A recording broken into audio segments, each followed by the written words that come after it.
Okay, well, welcome everyone. Good afternoon, both to the people in the room and online. I'm delighted to welcome you all to the 2025 Royal Economic Society Summit, and I'm delighted that the Nuffield Foundation is hosting this event. So my name's Mark Franks. I'm one of the Nuffield Foundation directors of our grants programme. For those in the room, I do need to set out a few logistics. You've hopefully all seen the loos on your way in, they're just out there. No fire alarm test is planned, so if the alarm does go off, please exit rapidly. The exits are literally just to the left as you come out here. Go out to the building and we'll direct you. I should also let you know that the event is being recorded and will be on the RES website and available to members within a few days. There will be an opportunity to ask questions, so if you're in the room, please wait for the microphone to be passed to you before asking your question. And if you're online, I believe there is a Teams Q&A function which will be monitored and your questions will be relayed to the panel. So that's the logistics. I wanted to talk a little about Nuffield Foundation and what we're focused on.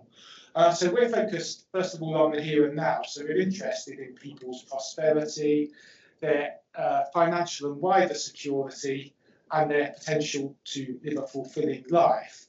But we're also focused heavily on the long term and the big factors that are reshaping our society, such as demography, climate change, technological change and declining trust in institutions, and how all of these things are impacting on people's lives. Now, we're a proud funder of economic research, and we're privileged to work with some of the leading economic minds, both in the UK and in the world. And so the RES is a very natural partner for us. So their mission is to advance economic for public good, which I think strongly aligns with ours.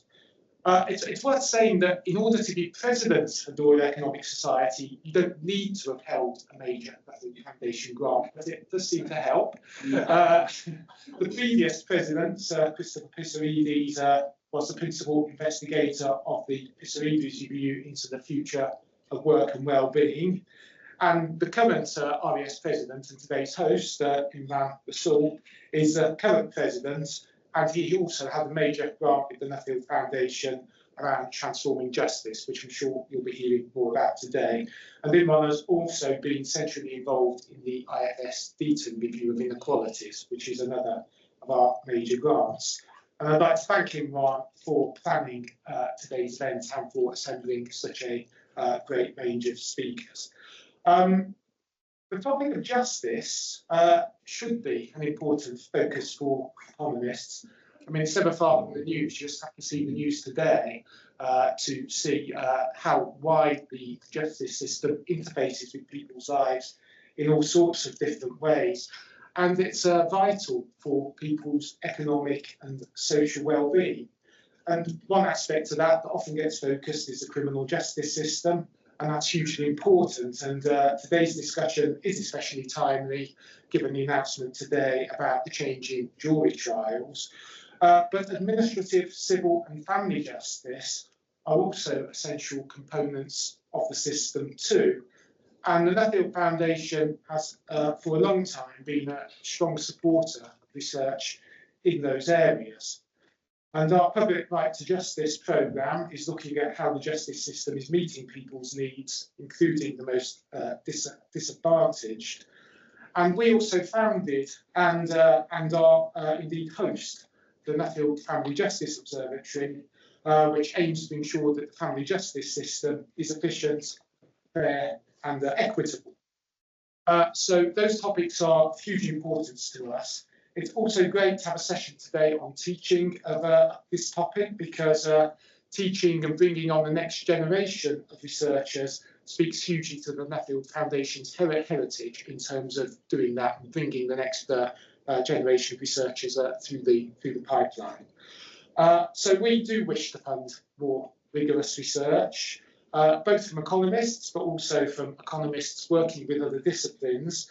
And you can talk to me about that. There's a number of Nuffield Foundation staff here today, including our Director of Justice, Rob Street, who will be very happy to discuss that with you. I'd like to conclude my remarks by thanking everyone involved, both in organising and delivering this event. And I'll hand over to Imran, who will take us all forward. Thank you very much.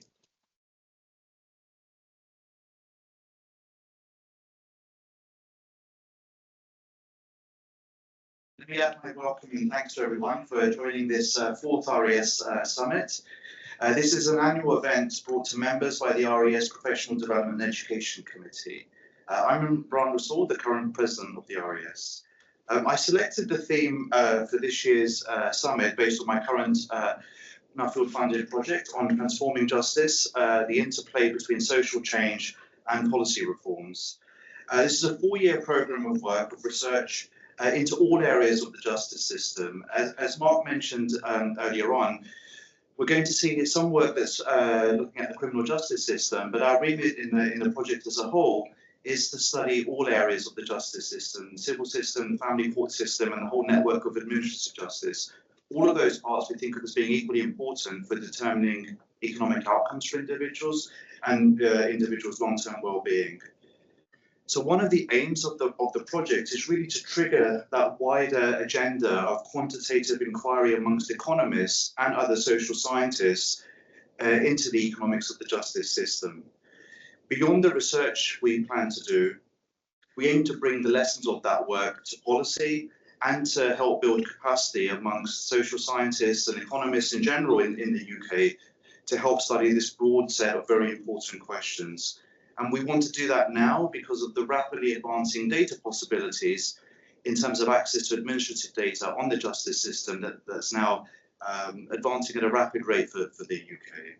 So I'd like to thank Mark and everybody at the Nuffield Foundation for their kind support in hosting this event here in their very fantastic offices. I want to bring everybody's attention to the Code of Conduct. I think everyone could just read that, just in terms of the house rules. And just in terms of the structure of the event today, it will be divided up into 2 parts, 2 different sessions. The first one's going to focus on current research into aspects of the justice system, and part 2 will be led by Stephen Proud on teaching key aspects of the economics of the justice system. What we plan to do is to take questions at the end of each of those parts. For those who are online, feel free to use the Q&A online to send through your questions. Those are being monitored, and we will be put forward for the Q&A session in due course. So to begin the first section, I want to introduce you to my fellow panelists, and I'll introduce them in the order in which they're going to speak. So I'm delighted to say our first speaker is going to be Randy Hitchmarson, Professor of Economics at the University of Gothenburg. Randy's conducted extensive research on the economics of crime in the US, in the UK, and in Sweden. Her current research emphasizes the determinants of crime, jury and judge decision-making, as well as racial biases in the justice system. I think what she's going to talk about today is a little bit more on the labour market outcomes for those individuals who've experienced the justice system. And then Rocco Deste will be our next panelist. He's an associate professor of economics at the University of Sussex.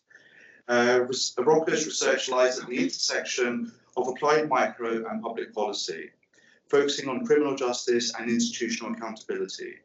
His current work spans 2 key areas: wrongful convictions and the exoneration of the innocent, as well as prison conditions, governance, including the impacts of drugs inspections and management practices within prisons. So those are just a flavour of some of the topics we'll hear about in the first panel. So without further ado, I'm going to hand over to Randy to give our first presentation.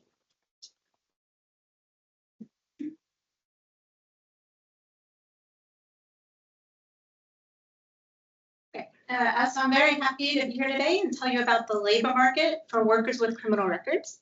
And before I do, I just highlight that this is part of a broader agenda, where it really focuses at 3 points at which we can think about breaking the cycle between inequality and crime. So my research focuses on policing today, on opening this black box of sanctions in prisons, And what I'll talk about today is the firm's willingness to hire workers with criminal records. Right, so individuals who experience extreme economic inequality and segregation, they have low employment options, they work in low quality jobs, and they're disadvantaged in many other dimensions that we as researchers know can causally impact whether or not one commits a crime and has a criminal record. And to the extent these criminal records then lead to worse labor market opportunities and outcomes, this cycle of inequality will persist and increase. And to the extent we have research that shows us that, labor market opportunities affect recidivism, right, that the cycle is going to continue. So what I'm going to talk about today is the labor market for workers with criminal records. And to start with some motivations, most existing research on this question really is based in the US. I'm going to be working with Swedish administrative records. So this study is Sweden, but I wanted to also start by giving you some statistics for the UK that I think shows it's actually pretty similar to Sweden.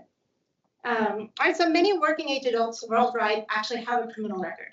And this is a surprisingly hard statistic to come by because we don't often match employment records and criminal justice records. All right, so what we're going to show you in our paper today is in Sweden that 28% of men and 9% of women ever had a record, whereas 9% of men and about 3% of women have what I call an active record, a record that would be visible on a background check conducted by a firm when you apply for a job. To prepare for this talk, I dug up some statistics in the UK, and the best estimates, and these are a little bit my estimates that I find, are that 22% ever had a record in 2024, and that's men and women, so not that different than Sweden. And if you go back to 2014, 6% had what you call an unspent record, one that would be visible on a background check in the UK. And actually, I came across this neat reform, if anyone wants to study it, that in 2014, they wiped clean some of these records so that 2% should be about visible afterwards. Okay, so criminal records are prevalent in the working age population, and the poor labor market outcomes, plus evidence that we have from surveys and audit studies suggest that there's discrimination, leads to a very active policy debate on how can we improve the labor market outcomes for workers with records. In the US, we consider policies like ban the box, clean slate policies, or subsidies for firms. The second motivating statistic is that surveys show us that there's a lot of heterogeneity across firms in their stated willingness to hire workers with criminal records. So here again are some statistics from the UK, from a YouGov survey in 2016, which we see that just 9% of firms say they will definitely hire a worker who had a record, and 29% said they probably would, compared to about 50% who say that definitely or probably will not. All right, so we think that these surveys like this suggest there's an potentially important role for job sorting. The effects of a record may depend on whether workers with a criminal record can actually find these jobs and these firms that are willing to hire them. And what is the pay at these jobs? If it's lower, that's also going to affect their labor market outcomes. All right, so what I'll present today is based on a paper that we have a working paper version in MER if you want to see more details on job sorting and the labor market outcomes of a criminal record, together with Matthew Lindquist and Louis-Pierre Lepage at Stockholm University and Conrad Miller at UC Berkeley. And in this paper, we're going to answer 4 questions. The first is very descriptive. How do labor market outcomes differ for workers with and without criminal records?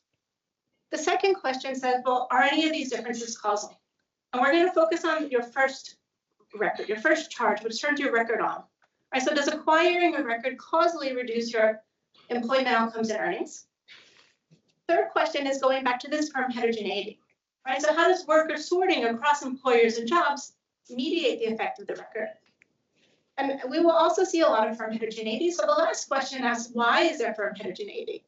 Why do employers vary in their willingness to hire workers with records? And I think answering this question is really important for the sake of policy, right? We need to know why it exists in order to know what we can do to treat it. I said I'm going to do this in the Swedish context, not like the UK. We have great administrative registers in Sweden. I'm not going to tell you all of the ones that we use, but just highlight the first 3. So the first is a conviction register. Right, so in this data set, I can see all offenses that you're convicted of, the dates and the sanctions. All of this information is necessary for me to figure out whether or not you have an active criminal record. Right, so combined with a history of expungement laws, I can see basically recreate what we call the criminal record registry so that I know what would be visible in a background check in any given year. The second data set is the suspects register. Right, so this is a data set of suspicions that I can observe as a researcher, but that will not lead to a criminal record that's visible in a background check. Firms cannot observe this data set. Right, so I'm going to use the suspects to create a control group. We match both of these data sets to employee firm registers, which allow us to track individuals through what firms they work, who their co-workers are, who the operating managers are, and their occupations. Okay, so let me tell you briefly about the Swedish context. Right, so I said that there's a criminal record registry of whether or not you have an active record. This is maintained by the police. So if a firm wants to conduct a background check, I have to ask you as a potential employee to obtain an extract from this police register, which you can do online for free. Some firms, like if you work for the justice system or transport authorities, have direct access to these registers.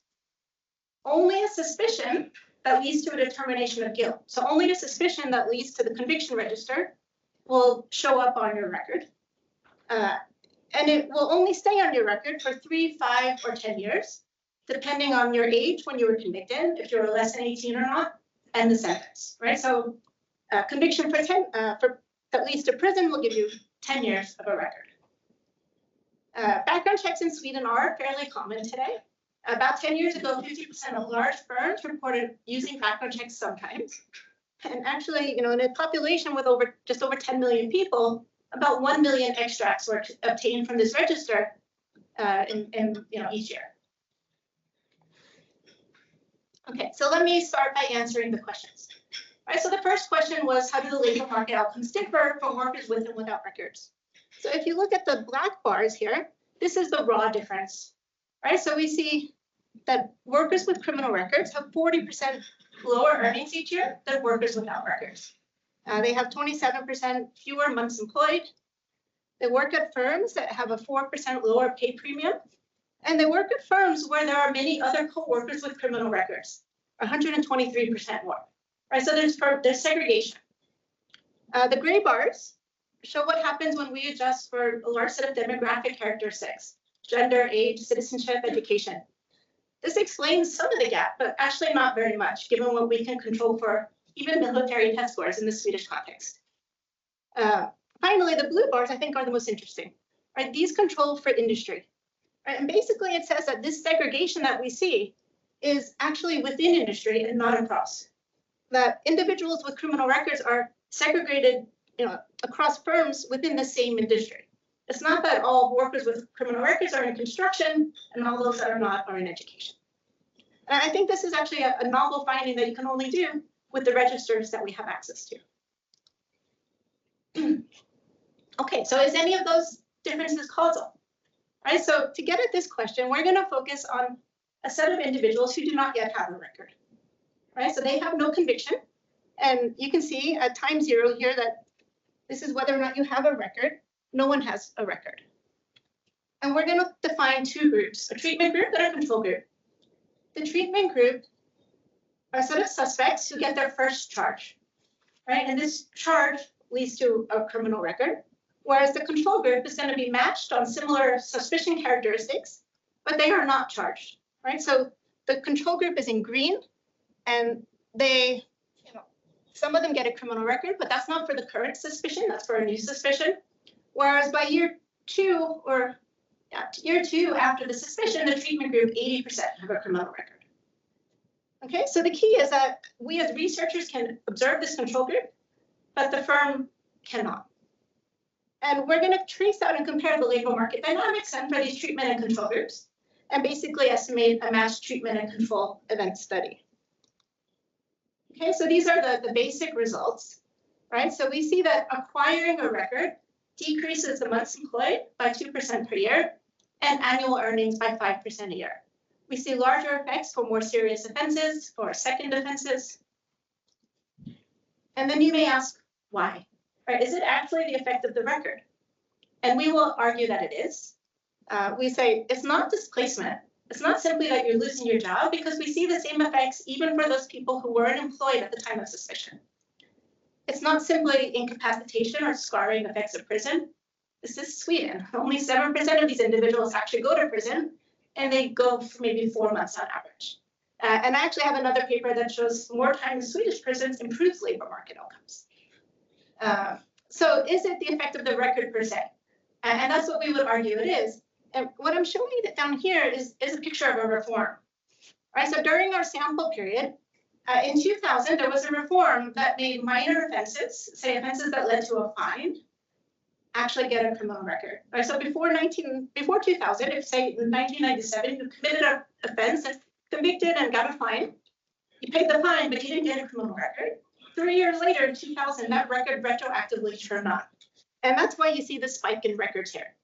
And we see that this labor market penalty only shows up retroactively once that record turns on. Right, so we would say this is evidence supporting the idea that it is really the record per se. Okay, to answer the third and fourth questions, we need to create a measure of a firm's willingness to hire workers with criminal records. We can't survey all firms like I showed you at the beginning. So we create a measure using our suspects and convicts data.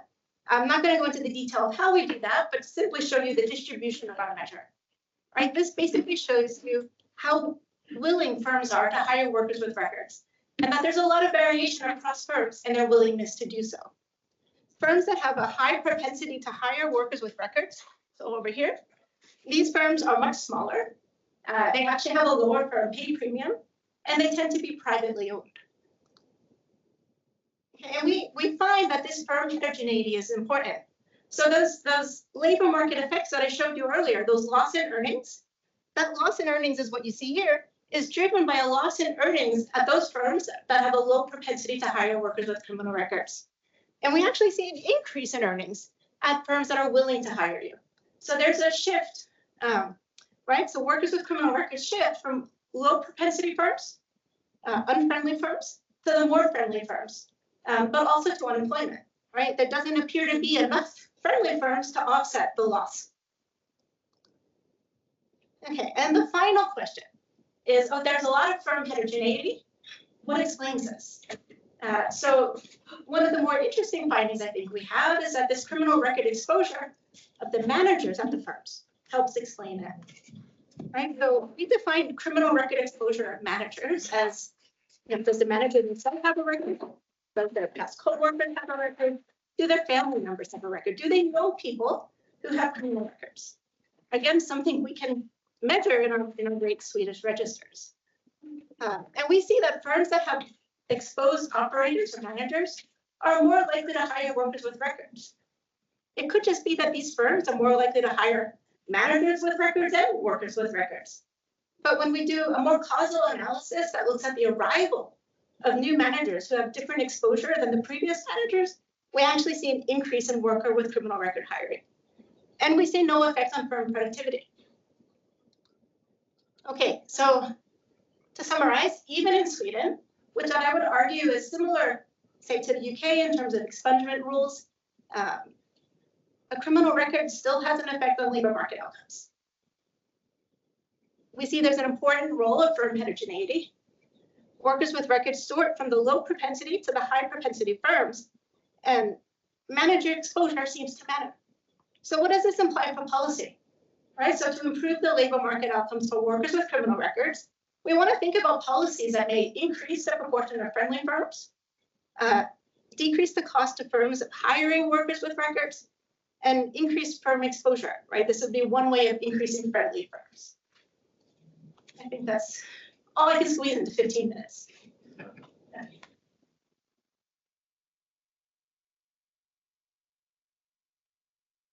going to take questions collectively at the end, so jump straight into our next talk from Rob.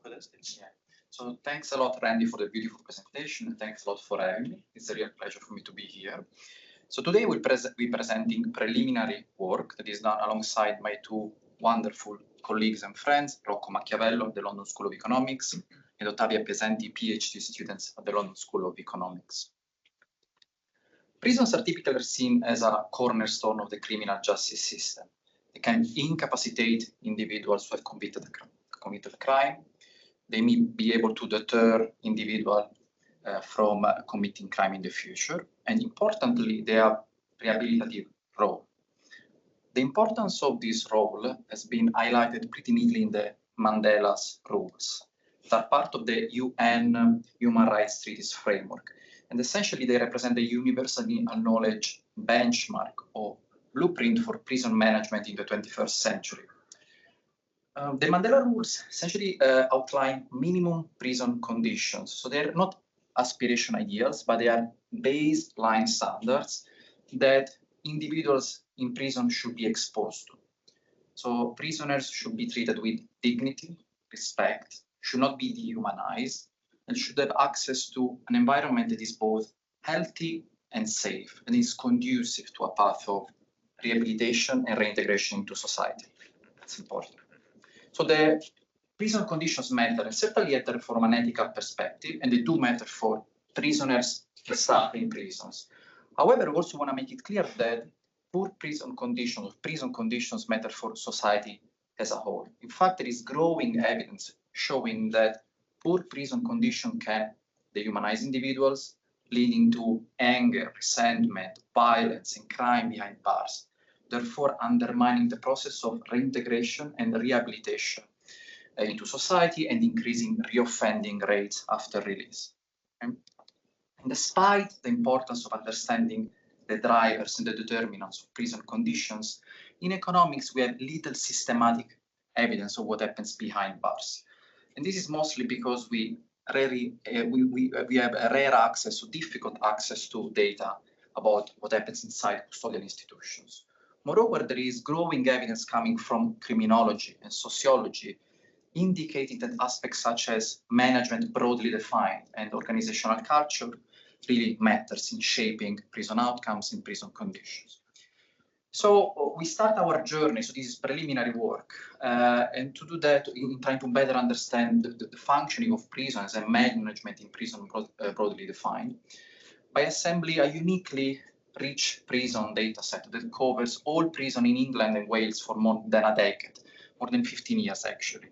And the data set that we have assembled really covers key aspects that we think are of fundamental importance to understand what's going on behind bars. So we have data about violence and safety in prisons. We have data about prison population, numbers, compositions, overcrowding, that is something that we all know is important, especially discussed very frequently in the news. We have information about staffing, levels, compositions, sickness. We have information about random mandatory drug test results, positive outcomes for this test. In a way, we have information about supply of drugs and demand for drugs in prisons, as well as resources employed by prisoners, and cost. We also have matched that. We are matching that now with data on governors, surveys of coming from staff and prisoners, as well as inspections and recommendations given by the Inspectorate of Prisons to the governors, which is something that we'll be discussing today. So the focus of today is about really prison inspections. What are these prison inspections?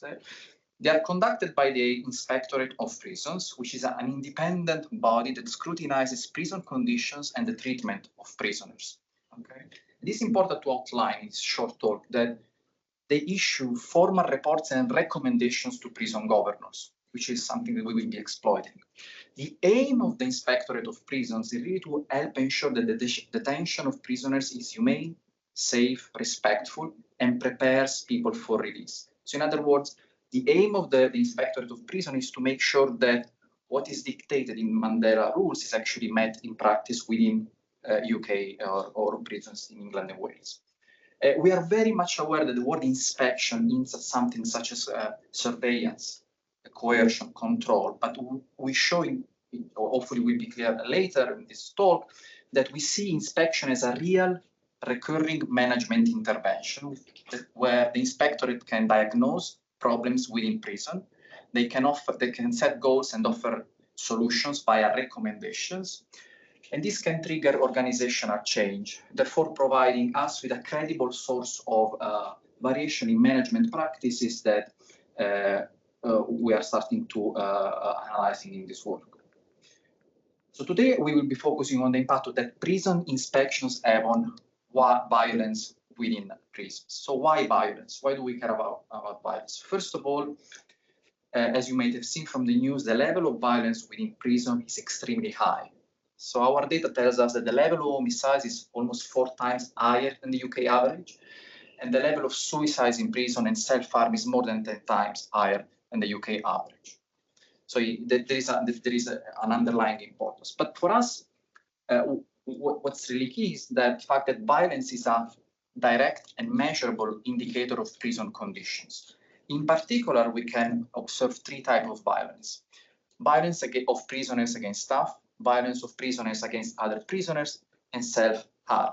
Okay, and this distinction is important for 2 reasons. First, because we know for medical and criminology literature that different type of violence reflect distinct form of inmates' distress. Therefore, that would be anger, fear, and despair. So we claim that by looking at different types of violence, this gives us a more nuanced view of the type of problems that individuals in prison are experiencing. Secondly, from an Norr-Gingon perspective, we think that different forms of violence can pose distinct organizational challenges for the prison management. So if you are attempting to reduce the level of violence of prisoners against other prisoners, probably you will employ some practices that may be very different in situations where you instead are trying to reduce the level of self-harm. So it's important to evaluate these 3 different types of violence in a distinct way. Okay. One important aspect that I want to discuss is the fact that after each inspection, the Inspectorate of Prison provides around 50 recommendations to the prison governor. That means that we can analyze around 17,000, so the text of around 17,000 recommendations that the Inspectorate of Prison gives to the prison governors. So this slide attempts to summarize the content of these recommendations. So what do? We have categorized the recommendation in around 20 different subjects. And then we have grouped these recommendations in 3 key areas: enforcement, conditions, prison conditions, and management. And what you see here is the share of recommendations that have been issued from the inspectorate to the prison governor. And what you see is that the inspectorate is really trying to improve prison conditions via the recommendations. So most recommendations are about rehabilitations, in-prison treatment, prevention of suicide and self-harm, improving purposeful activity. Very few recommendations are about enforcement and surveillance. So the inspectorate is not trying to impose or control. It's trying to improve the life of prisoners. And we also have some information about management, some recommendations about management. And what is key here is that in very few cases, recommendations about management are about improving numbers of staff. They know that they're in a situation where resources are constrained. Instead, recommendations about management are about behavior, improving behavior, about practices such as post-incident reviews, communications between management and staff, and coordination across parties. So this is the type of thing that happened that are recommended by the inspectorate to the governor. So what do we do? So I don't have the time to go into the details of the empirical analysis, but what we show is that using an event study, a stack difference in difference design, is that across the different type of violence, following an inspection, you observe a reduction in violence. The results are not driven by trends, okay? But what you see that the impact of violence is well timed, is there after the implementation of this inspection, and it grows over time. Okay? In terms of size, so the size of the estimates is quite sizable. So the magnitude is around 10 to 20% the pre-reduction in violence with respect to the pre-inspection mean. And this is true for all violence, self-harm, violence of prisoners against prisoners. It's a bit more noisy for violence against staff. And it's true for violence that are a bit hard type of violence that are more difficult to misreport. So homicides, suicides, and cases of people that end up in hospital. Okay. So we find this reduction in violence, and we ask ourselves, well, is this really down to changes in managerial practices? So what do? We do a mediation analysis that essentially it reduces the concerns that factors other than changes in managerial practices may be driving this reduction in violence. So we show that following an inspection, there is no change in prisoners' population, composition, resources, governor, staff, and so many other outcomes. Even more, when we control all these other outcomes, our results become even more precise and stronger. But then we take a more proactive approach and we start analyzing the text of these recommendations. And in particular, we exploit the fact that alongside 17,000 or 15,000, depending on inspections, we also observe whether the prison governor, so we observe the prison governor response to each recommendations, whether they agree or disagree with the recommendation provided and the justification provided. Importantly, we also observe from the subsequent inspection whether the recommendation was actually implemented, achieved or not. This gives us a good understanding of essentially what's been implemented within each prison following each inspection. This part of the analysis is preliminary, but I'll show you what we have so far. So what we show is that in this correlation exercise, that the share of achieved recommendations really predicts a successful inspection. By successful inspection, we mean inspection that are at the top tercile or quartile of the reduction in violence that we have observed. Okay, this is true for self-harm, staff violence. Is not so true for violence of prisoners against other prisoners, which is something that we want to investigate further. And this correlation exists when we control also for the share of recommendations that have been agreed, the number of recommendations received, the level of violence in the prison, and so many other controls at the level of prison and the inspection itself. So given that we show that the share of recommendations matter, we ask ourselves a fundamental question, which is kind of what drives or slows down the implementation of change. And to do that, again, these are preliminary results. We move into an analysis that is done at the recommendation level, where the outcome is whether a recommendation was implemented or achieved. And there are three key things that we want to highlight. First is that agreement or disagreement from the prison governor matters above and beyond the availability of resources. So recommendations that have been agreed by the governor are more likely to be achieved.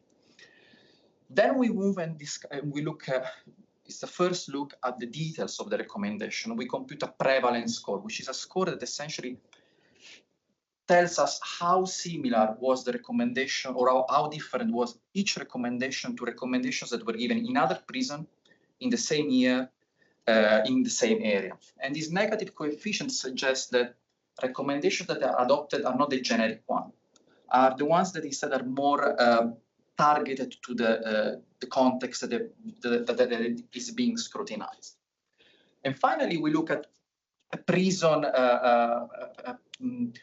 characteristics. And what we show, again, is preliminary, is that Victorian prisons that have been built in the Victorian era, whose design essentially is a bit more about control, surveillance, and coercion rather than rehabilitation. So in those prisons, we observe that changes are less likely to happen.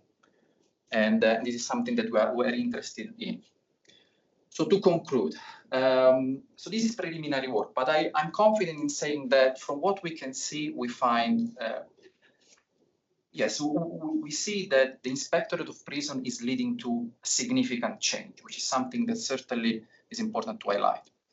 However, there is a lot of work that needs to be done. Here are two key aspects that we want to improve. First, we want to improve and clarify what's the prison's objective function. That is, it may be the key. So what we are observing is within prison violence, but maybe we are not observing other important outcomes. In particular, what we will be trying to do will be to link inspections to reoffending and reintegration post-release, which is something that we are start investigating on how to do it.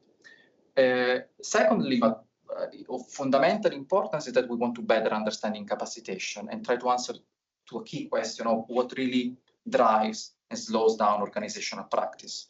And to do so, we will be implementing a more refined text analysis and look at the recommendations more carefully, action plans from the prisoner, from the governor, the reports, and also the surveys that come from staff and prisoners.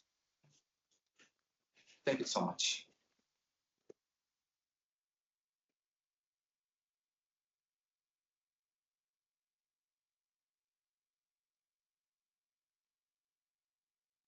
Okay, so those are two very tough acts to follow. The paper I'm going to present is joint work with Eliza Facchetti, who's based in Rome, and Joost Sithoff, who's my PhD student at UCL and IFS. And so what we want to do in this work is take a step back and think about experiences that people have around the criminal justice system and how that shapes their perceptions that they have of the world around them. We think that how individuals form perceptions is really first order for understanding many different aspects of individual behavior.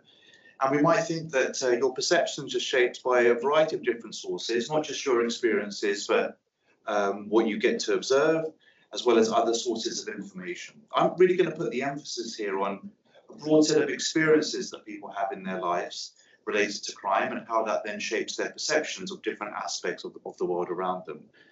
Specifically, we're going to try to answer 4 questions in the presentation.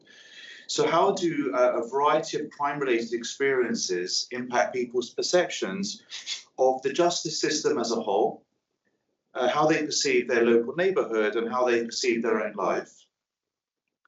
Do those impacts vary depending on whether you've been directly exposed to crime, say through victimization, versus indirect exposure if you've just been a witness to crime?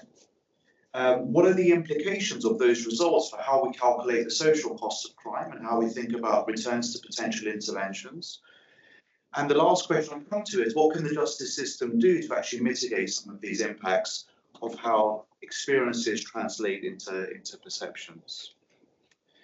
So in the paper, we look at 3 different types of experiences that individuals have, both negative and positive experiences. So one is going to be being a victim of crime. Also, going to be able to compare and contrast that to how perceptions change as a result of witnessing crime, but not being a direct victim of crime. And for those who are victims of crime, what impact does having a positive outcome in the criminal justice system have on the perceptions that they then hold? The perceptions that we're going to study are at different tiers. I've color-coded them to think about this as a particular sort of hierarchy of perceptions. So the ones in blue are in the sense, how much confidence do people have in the justice system as a whole? How much confidence do they have in the police as a whole?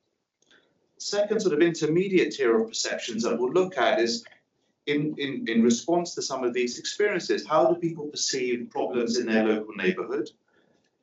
At a finer level, getting into how people perceive their own lives, how does these types of experiences affect their perceptions of their own safety, specifically when walking alone after dark? Are they worried about being a victim of crime in future? And ultimately, in sort of the most direct measure on individuals' well-being, in terms of how do they perceive crime to impact their own quality of life? Okay, obviously, we can do this for differences by gender, differences by different types of crime. Everything I'm going to show you today is very similar for men and women. It's very similar for different types of crime. I won't have time to go into all of those details, but if that's something you're wondering, it's essentially the same as the headline results I'm going to show you. Okay, so we're going to analyse data coming from the Crime Survey of England and Wales, which is a repeated cross-section that samples a representative sample of individuals aged 16 and above each year. It offers incredibly detailed information about experiences of the justice system that people have had in the preceding 12 months prior to the survey taking place. For today's analysis, I'm just going to focus on those individuals who've had one experience in those preceding 12 months, either being a victim of one crime, witnessed one type of crime, and so on. And so we spent a long time, especially Joost spent a long time harmonizing those records from 2001 onwards to allow us to essentially pull that sample together and understand to be able to address our research questions. So our final sample from 2001 onwards, just up until the eve of the pandemic, is when we stopped the analysis because there were some changes in how the data is recorded then, covers about 250,000 respondents, 13% of whom report being victims of crime in the year preceding the survey, and 29% who report being witnesses to various types of crime. We've got all of these different dimensions of crime coming from, the confidence in the justice system to the police, all the way down to your own quality of life. In order to compare outcomes across those different perceptions, we're just going to normalize all of those perceptions to be on the same scale. So all the impacts I'm going to refer to are going to be in terms of effect sizes. And we're going to reorder these outcomes. So a positive sign means that the outcome has got better. So you have more confidence in the justice system with a positive outcome. You have more confidence in the police. You feel safer walking alone at night. You think that crime has less impact on your quality of life. So before getting into the results, let me just show you the time series of what's been happening in aggregate in England and Wales since 2001 in terms of changes in people's perceptions and changes in their experiences. So this just shows you the time series for each of our 6 perceptions. The blue ones, as I said, are the most aggregate level of confidence in the justice system, confidence in the police, all the way down to ones really about individuals' neighborhoods or their own lives. Everything's normalized to be equal to 100 in the early 2000s. So on the whole, what we see is generally, improvements in people's perceptions on all of these dimensions, despite much of this being a period in which expenditure on the justice system has been declining. That's the good news. Now, when we look at time trends and experiences, what we see is that is partly driven by long-term reductions in the share of individuals who report being a victim of any type of crime in this data. That's fallen by about 30% since the early 2000s. The dashed line just shows you the years for which we have information about whether people report being witnesses to crime. And there, in contrast to reductions in victimization rates, we see relative stability in the share of the population that reports being a victim of crime. This gap is partly explained by 2 key factors. One is that witnessing crimes, witnesses per victimization vary a lot between different types of crime. So there has been a small change in the composition of crime. The type of crime that's most witnessed by individuals is violent crime. And violent crime is the one type of crime that hasn't declined according to this study over this time period. That's going to be something I'll come back to in terms of the implications. But that's what drives this wedge between the number of individuals who are victims, which has been falling over time, and in contrast to a steady number of individuals who report being witnesses to crime, predominantly because the number of people who witness violent crime has been rising, and violent crime itself has been relatively steady. So these are essentially how we summarize our results. So when we're going to take 2 experiences, individuals who've either been a victim of crime in the preceding 12 months or individuals who've witnessed a crime in the preceding 12 months. We're going to look at the impacts of those experiences on this range of different perceptions. Okay, so the first result I just want to focus in on is for those individuals who report being a victim of crime, sometime in the 12 months prior to the survey, what happens to their confidence in the criminal justice system? It falls, and that's a fairly statistically precise impact in a reduced confidence in the criminal justice system as a result of having been a victim of crime. The magnitude of the effect corresponds to about 3 times the difference that we observe between men and women in their overall levels of confidence in the justice system. And it corresponds to about 1/4 of the magnitude we find across white and non-white populations in terms of their confidence in the justice system. So just a benchmark, this is not an enormous effect, but it's also not a trivial effect either. Okay, that's the effect on people's perceptions of the justice system as a whole after having been victimized. What I want to do throughout is compare and contrast that to the impacts of having witnessed a crime. Okay, so what we see is that individuals who've witnessed a crime in the previous 12 months also report a reduction in their confidence in the justice system, and indeed, statistically, they have greater falls in their confidence in the justice system than those who've been direct victims of crime. And then repeat the analysis across a range of different dimensions, moving from the most aggregate level of the system as a whole all the way to your quality of life. And the pattern of results is fairly stark, that confidence in the police also falls after having been a victim of crime, but also having been a witness to crime. People's perceptions of problems in their neighborhood deteriorate dramatically. These are all on a relatively comparable scale. And for those 3 dimensions, being a witness to crime has greater impacts on those perceptions than actually being a directly exposed victim of crime. The impacts are much more similar for people's perceptions of their own safety or feeling worried about future victimization. And the one margin on which perceptions fall further from direct experience rather than indirect witnessing are in terms of perceived quality of life. As I said, all of these results are very similar. If I were to show you figures split by men and women, they would look very similar. If I showed you this figure split by all the different types of crime in the data, both violent crime, property crime, they would also look relatively similar. The biggest differences are in terms of how people perceive their neighborhood as a result of that. But essentially, you can think of these patterns as being very, very stable across those two dimensions. So this has important implications for how we calculate the social costs. So what we do here is just to take the benchmark methodology that's been put forward by the Home Office, that's typically repeated in most cost-benefit analysis of interventions in the justice system. And there we think of a broad range of social costs that might be very specific to a type of crime that relate to three different categories. The anticipation of crime, so what's often referred to as defensive expenditures, that people invest in certain technologies to prevent them being a victim of crime.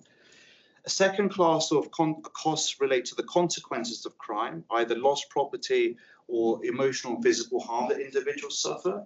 And the third category is in terms of the response to crime, costs that accrue to the police or the criminal justice system. Those are within those are a large number of detailed items that are in the standard methodology that we use to calculate the social costs of crime. So in this paper, we're not going to change that methodology. We take that methodology as given, but we say, given our results on the previous slide, there are also some of these channels that are impacted for witnesses, not just the victims. So when we're actually calculating the social costs of crime, what would happen if we also took account of what's happening to witnesses? How off would we be in our aggregate social costs of crime? Okay, so it's going to be the case that a subset of these are what are also impacted for by witnesses. So we're going to say the items in red, we're going to take as also being a potential cost that witnesses bear, but not all of these items will go onto witnesses. Witnesses don't lose any property, so we'll set that cost for witnesses to zero, for example. So there's actually two ways that we can just try to think about updating our estimates of the social costs of crime if we take into account these impacts on witnesses. The first is just to say, well, look, victims and witnesses suffer a slightly different composition of crime. And imagine we just said that the costs themselves are identical. The only way that these differ is in terms of the composition of crime that they're subject to. And the second approach also incorporates the results from our estimates and says, well, the impacts on, say, the quality of life are slightly larger for victims for a given type of crime than they are for witnesses, but on other margins, the impacts on witnesses are actually larger than on victims.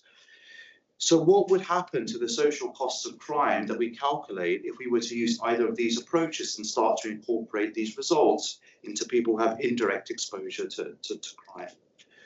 What we find is that we would actually be underestimating the social costs of crime under the first approach by about 59%. They'd be, substantially higher than we would otherwise take into account, but the results vary quite tremendously across different types of crime. Because the incidence of those crimes, it differs, and the impacts on victims and witnesses differ. So, for example, if we were only interested in the social costs of violent crime, those would be underestimated by around 69% if we didn't take into account the impacts on witnesses. The results are somewhat more muted, but still not trivial if we also take into account the differential impacts on the groups that I've been talking about. So this has quite important implications if we take into account these impacts onto witnesses in terms of how we might evaluate reforms or interventions within the justice system. And that applies equally to interventions targeting low levels of crime, such as broken windows theories, or returns to interventions that might target violent crime that have potentially much larger benefits than we would otherwise estimate without taking into account this channel. So the last question that we try to address is, well, what is the role of the criminal justice system in reducing some of these social costs? So there we exploit a positive experience that individuals might have. So amongst those individuals who are victims of crime, there's a lot of detailed information about what happens to them in the next 12 months up until the survey, whether they decided to report the crime to the police, whether an offender was identified, and whether an offender was identified and charged. So we use that information to describe positive experiences of the system as a result of conditional you having been a victim. And so the most positive experience that we can record in our data is for somebody who's been a victim of crime, has reported that crime, somebody was identified and charged within 12 months of that crime taking place, relative to the least favorable experience that one can have, which is that you've reported that crime, but nobody has been identified for that crime. Okay, so what we want to see is the difference between these two, which we're going to think of as the most positive experience that we can measure. How does that then impact your perceptions across this hierarchy? And so when we look at those positive post-victimization experiences, what we find is that the most positive experience of having both reported a crime, having an offender identified and charged, more than offsets the initial fall in confidence in the justice system and the police as a whole from that initial victimization. Those positive experiences do less to make people revise their beliefs about the quality of their neighborhood. They have some offsetting effects about people's perceptions of safety and worrying about being a future victimization. And potentially, we're finding some indicative effects that individuals' perceived quality of life might fall further in the presence of positive outcomes in the justice system. That might be driven by particular types of crime where individuals are asked to actually confront an individual who's actually been identified for that. So we're digging into that a little bit more. But this suggests that some of those costs, at least amongst victims, can potentially be completely offset by positive outcomes in the justice system. Indeed, what we find is if we measure the magnitude of these impacts, for those individuals who've been victims and had a positive experience within 12 months, they end up with higher confidence in the justice system and the police than people who were never victims to begin with. So let me just conclude by saying that what we're trying to suggest here is that there are important distinctions between direct and indirect exposure to crime, and ignoring the impacts on witnesses leads to a very large undervaluation of the social costs of crime itself and the returns to intervention that try to reduce certain types of crime. Positive experiences in the system do much to improve people's perceptions of the system. They have more muted impacts on how people perceive their neighborhoods and their own individual circumstances. Moving forward and trying to understand, can we put all of this into a framework to understand how are people forming their perceptions? One simple sort of stylized model that is quite easy to rule out is that individuals don't seem to be forming these perceptions through a Bayesian type of analysis. There's no reason why, if I'm a victim or a witness to crime, that should change my perceptions of the system as a whole, given that's such an idiosyncratic event. That's not what people are doing. They're updating on things that typically would go well outside the Bayesian view of the world. And so the type of models that we're trying to appeal to a little bit more are some of the new work that's been developed by André Schleifer, Pedro Bordallo, and co-authors, saying that essentially experiences shape perceptions by triggering memories that people have. And that can explain some of our results and why the effects are so persistent and why they spill over across different domains of people's lives, from their personal to their neighborhood to the system as a whole, as well as spilling over across different types of crime. Individuals who are victims of non-violent crime are much more concerned about violent crime and vice versa. There are spillovers in those types of domains, and that's consistent with these memory-based models of experience where people group together similar views of the world. So I'm going to wrap up there. I think it's time for the Q&A.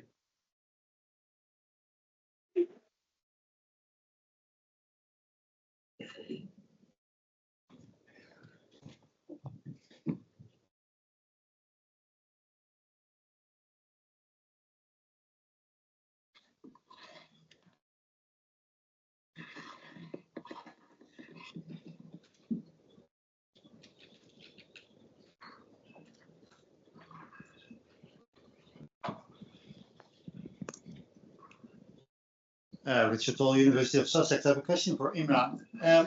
You talked a lot about perceptions, and you actually have a very long time series. And perceptions have changed. If you asked me 20 years ago, have you witnessed a crime, then I would sort of like consider my local neighborhood and have I seen it with my own eyes. If you ask me today, then I actually haven't seen any crime.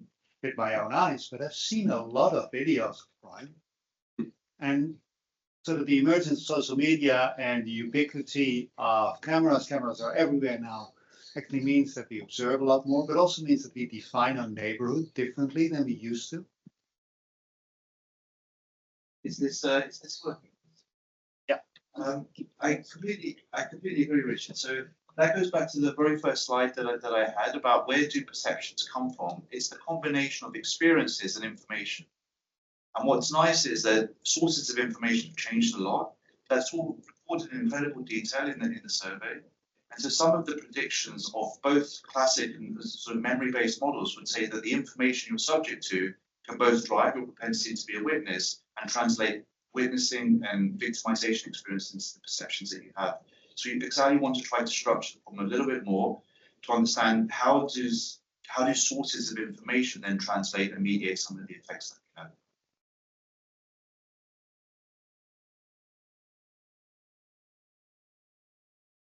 Lisa Harker from Nuffield Family Justice Observatory.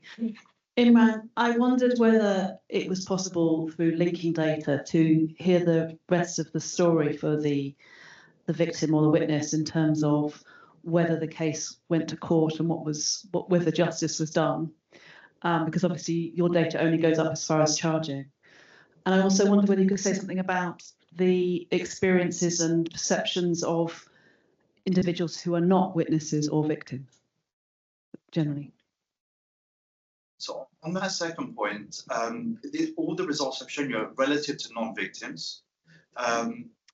And some of the analysis says, look, some of this variation might just be coming across different neighborhoods. I live in a high crime neighborhood, you live in a low crime neighborhood. So one way is to try to compare two individuals in a very sort of finely disaggregated neighborhood, and you find very similar impacts. So two people who both live in a high crime neighborhood, if one of them is a witness, the impacts on their perceptions of their neighborhood are very, very similar.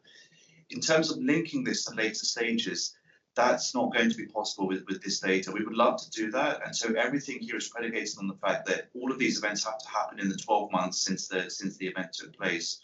I don't know, and hopefully Randy can tell me whether in other contexts it's possible to actually have administrative data from witnesses or to look at longer term outcomes for victims and then understand their perceptions in other contexts. But in the UK, I don't think it's going to be possible. It's definitely possible in other countries. I don't know about the witnesses. I'm not going to open any boxes, but I can say that there are researchers actively working on it. Not me.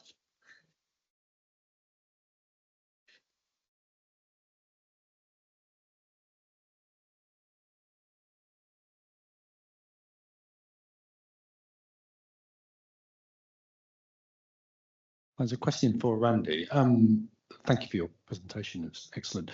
Were you able to look at what difference the extent of people's criminal records and the type of convictions they had? Because I was thinking employers might view drug possession very differently from, say, a dishonesty offence.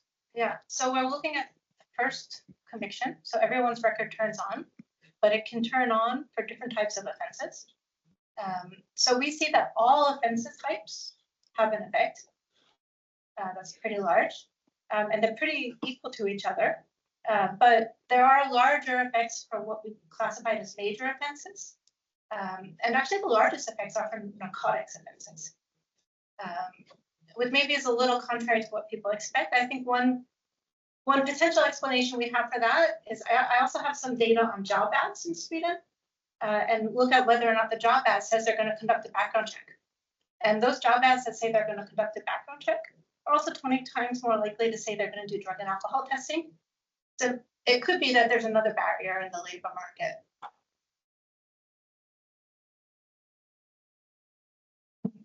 Denise, was there a question online?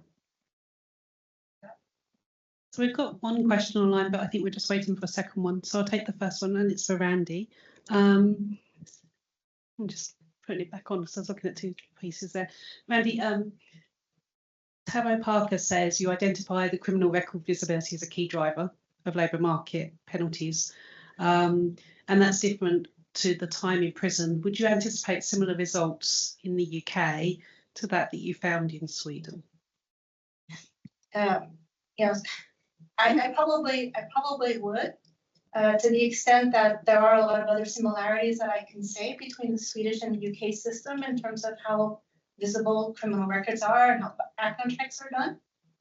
The other thing that we see in Sweden is that when your record disappears, when it's expunged, we actually don't see an improvement in the labor market outcomes. And that's actually something that we also see researchers have found in the US. So the results in Sweden are kind of similar to what people have found in different margins in the US. So I see no reason why it wouldn't generalize. Yeah, and the second question we do have online is from Anna Vignoles. Are we sure some of the firms are friendly towards those with criminal records rather than having just weaker HR practices that actually don't pick up those records? It would matter for the policy intervention. So friendly is a term that I coin, and it could be different HR practices. One of the things we use the job ads for, that we do match these job ads to the firms. So firms that are more friendly are less likely to signal in their background checks, in their job ads that they're going to conduct a background check. So I think their HR practices are a measure, it's a way of measuring how friendly they are.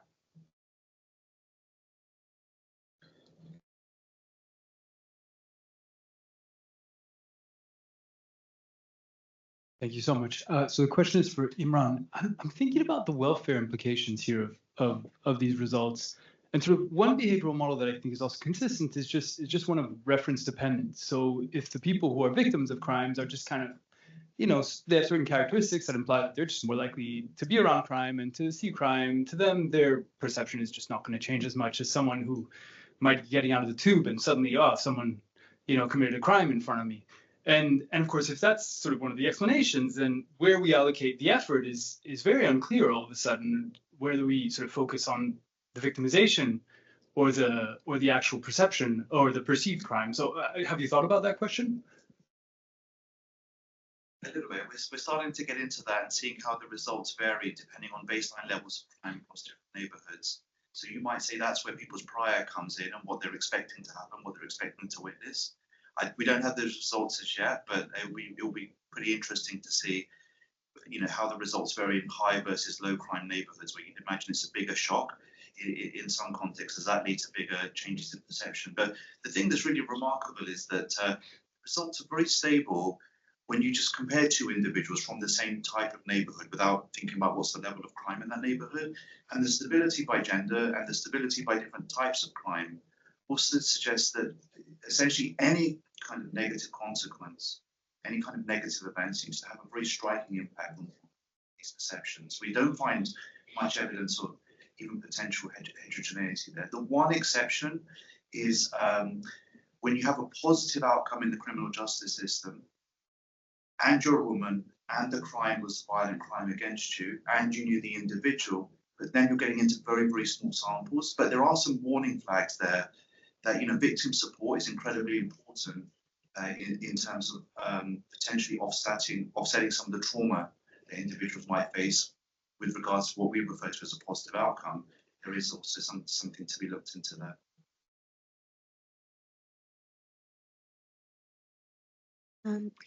Hi, Arpita Ghosh from Exeter. I just had a couple of questions to Randy and Rocco.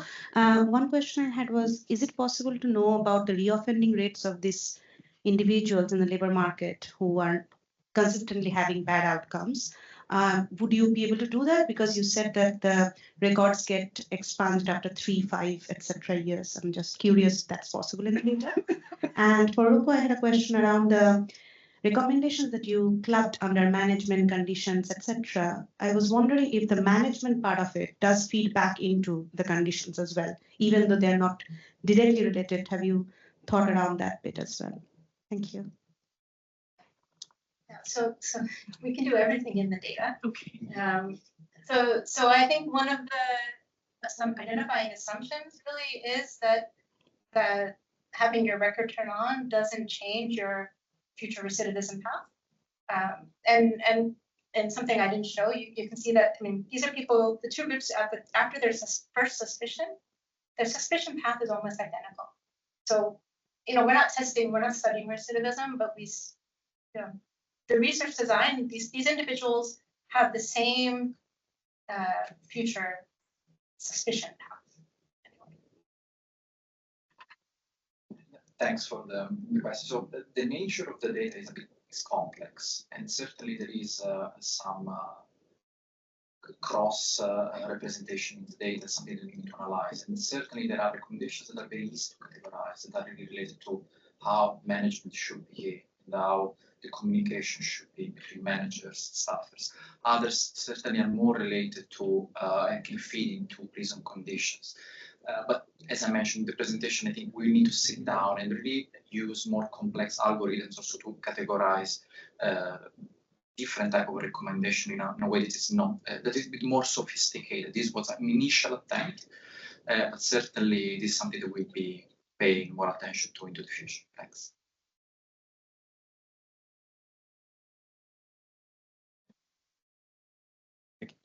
I've got two small questions. Sorry if I missed it, Rocco, but do you have anything about the effect on drug or traffic in prison more generally? In the French data that I'm analyzing, it's something that varies quite dramatically from one prison to another. So I was wondering if it was a margin of improvement for directors, etc. And I had another question for Imran about the witnesses.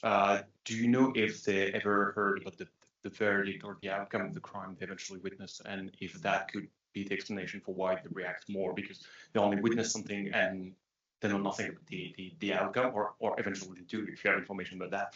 But at least that difference between like the victim who eventually knows the outcome of the trial and the witness who potentially know nothing might explain some of the variation you observed. Thanks. Go first. Yeah. So there is some other work that I've done that looks at the impact of some type of drugs in the prison system. As for this work, I think all the results that we find really all when you control for measures of illegal drugs propagations within the prison, like random ambulatory drug test or drug seizures. In that sense, we don't see that the recommendations that are driving the results are the ones that really attempt to stop supply of drugs. But we have this feeling, however, we need to understand it more, that the recommendations that seem to be playing a role are those that are really about self-harm preventions and maybe managing the consumption and demand from users. So my impression is that what the inspector is trying to do is really trying to improve conditions of and addiction, problems related to addictions in prisons. But I guess we need to dig deeper in the data and in order to link the results to the inspections so the recommendations that are really about this type of intervention. This is something that we have to do in the future. So Anna, on your first question on witnesses, I don't think the survey asks witnesses whether they know what was the outcome of the event that they saw. It might have information about whether they then subsequently reported it to the police. So we can try to look at that variation. The closest we can get to what you're suggesting is amongst witnesses, amongst victims, I mentioned that 40% of them report the crime. That's a combination of people who report the crime directly versus somebody else reports the crime versus the police find out about the crime in a different way. So when you look at those different types of engagement with reporting, you find the results on victims to be actually pretty similar, independently of how the crime is reported. So you might think that's picking up, how much trust you had in the police to begin with. That doesn't seem to be what's going on here. So we might be able to do something analogous with this.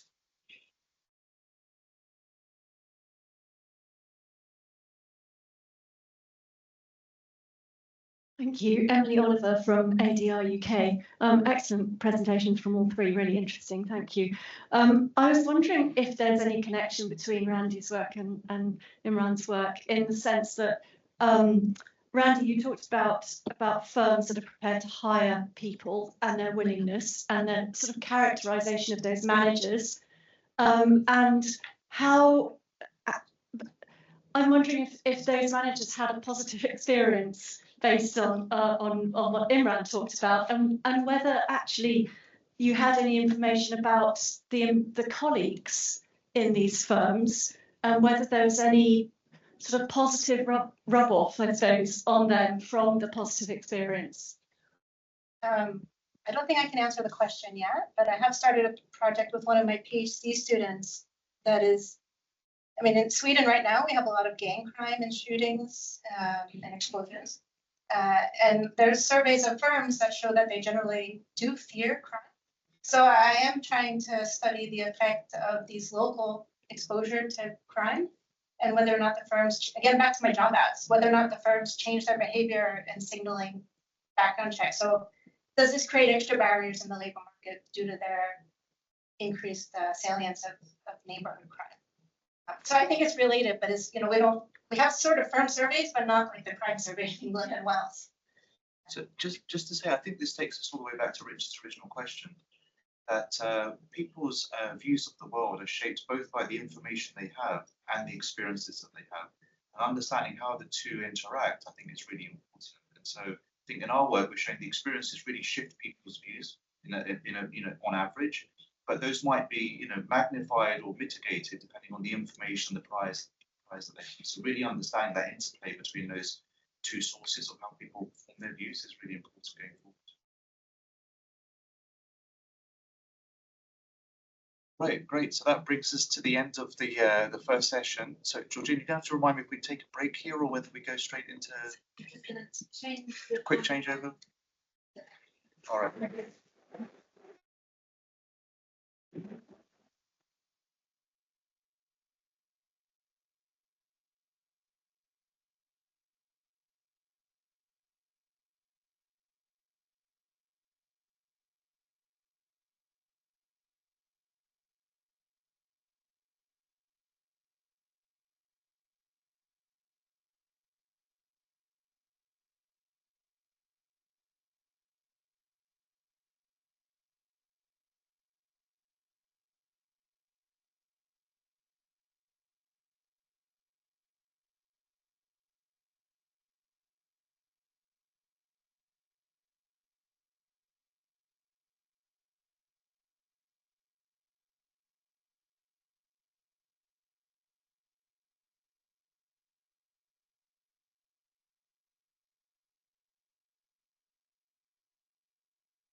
Okay, so welcome back, everyone. This second session is going to be focused on the teaching of the economics of crime and of justice. And I'm joined by a wonderful panel who are going to talk about their experiences of teaching the economics of crime to actually a very wide range of participants. As a quick introduction, I'm Stephen Trout, and I'm a Professor of Economics at the University of Bristol. I'm also the Deputy Chair of the Professional Development and Education Committee, who have led the development of this summit series. I'm joined by Peter Ghosh, who is an Assistant Professor at the University of Exeter, Emily Owens, who is the Dean's Professor of Criminology at the University of California, Irvine, and also a Visiting Professor at the Center for Economic Performance, and Arnaud Philippe, who is an Associate Professor at the University of Bristol. So I'd just like the three panelists to just briefly introduce themselves and talk a little bit about their experience relating to the economics of crime. Thank you. Hi, everyone. I'm Arpita. I am a lecturer in economics at University of Exeter from 2021. I developed a course on economics of crime because that was part of what I did as my PhD and my postdoc. I have a lot of interest around economics of crime. I do read a lot of work that, some of the works that we have discussed today here, some of the work that also my fellow panelists have done. I work around policy evaluations around crime, mainly in the US, a little bit in the UK as well. As a result, I developed a course on economics of crime for third-year undergraduate students, and that has been pretty successful at Exeter for the last couple of years. So that's why. Yes, so my name is Emily Owens, and I'm a professor, the Dean's Professor of Criminology and Economics at the University of California, Irvine.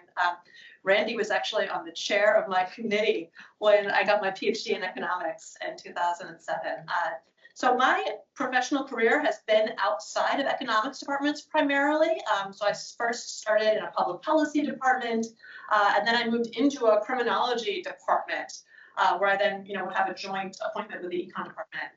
Right now, I am just in the middle of 2 terms being the chair of the Department of Criminology and Law and Society at the University of California, Irvine. So I've always taught classes that were about the economics of crime in many contexts. I've taught them to a wide variety of students, some of whom have varying levels of resistance to the idea that economics can help us understand more. So that's what I'm bringing to this. So I'm Arnaud Philippe. I'm still professor at the University of Bristol, as Steve said. I studied the economics of crime. I've been working with the Justice in France for 15 years now. I'm currently working with the Clinton administration. I mostly teach economics of crime to our undergrad at Bristol, but I'm also teaching in the what is the École Nationale d'Administrature, which is the school in France that train all judges. So you have a 2-year training before becoming a judge in France after the exam. So I'm teaching to like future judges, the people will be future judges in the upcoming 1.5 years or so, and also to a bunch of lawyers in those schools.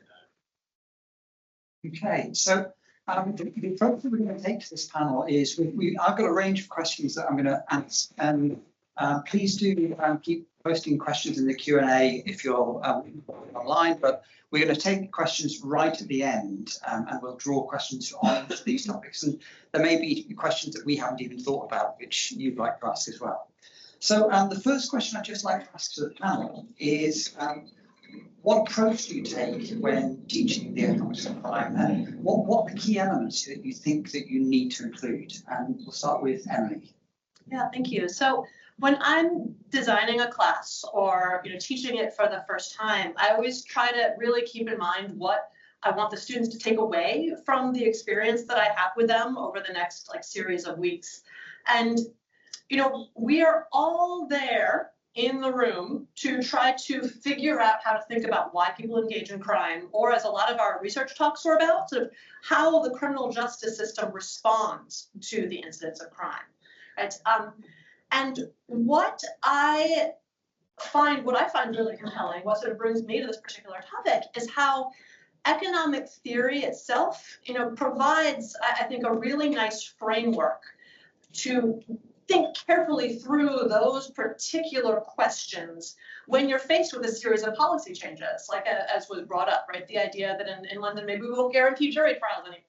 Okay, well, how do we think about that? How can we use economic theories to think about how that impact of a change in policy or new policy is going to impact society overall? And I think that economic theory, and what I try to get the students to learn and understand, is that you can use economic theory as, again, a framework that a lot of criminology and sociological theory can be incorporated into and provide sort of further kind of meat on these sort of bare economic bones. Some of the most important topics that the framework that I try to get students to learn, where I think I've been successful, if they can say them back to me by the end of the term, is understanding constrained utility maximization. And there's the basic idea of, I don't start out calling it constrained utility maximization unless I'm really like in a jokey mood, right? But how do people make choices when they have a limited set of resources, right? And how do we think about that in a very structured way? And then I also want them to think about supply and demand, right? And really thinking about what an equilibrium is and how there's a supply and demand for anything when you have people interacting with each other. Sure. So the key thing that I have to set out at the start is that the class that I teach is both econ majors and econ minors, so to speak. So I cannot start directly with a lot of economics concepts. I have to kind of tone it down a little bit and make them understand a little bit about, let's say, externalities that crime imposes to the society. Lots of different economic agents that might be from the perspective of the criminals and the victims and the law enforcement. And I think that's kind of really something that resonates with them. How do people's incentives differ in those situations, and how do they then adjust their behaviors to this? And after that, I could probably go a little bit more into the economic reasonings around it. And I think a lot of us do teach classic Baker's model and build upon that, but that kind of starts right at the start with incentives and discussing different economic agents and how do they look at crime and how do they think about crimes in general in the society. I think that's kind of something that I try to bring it to them.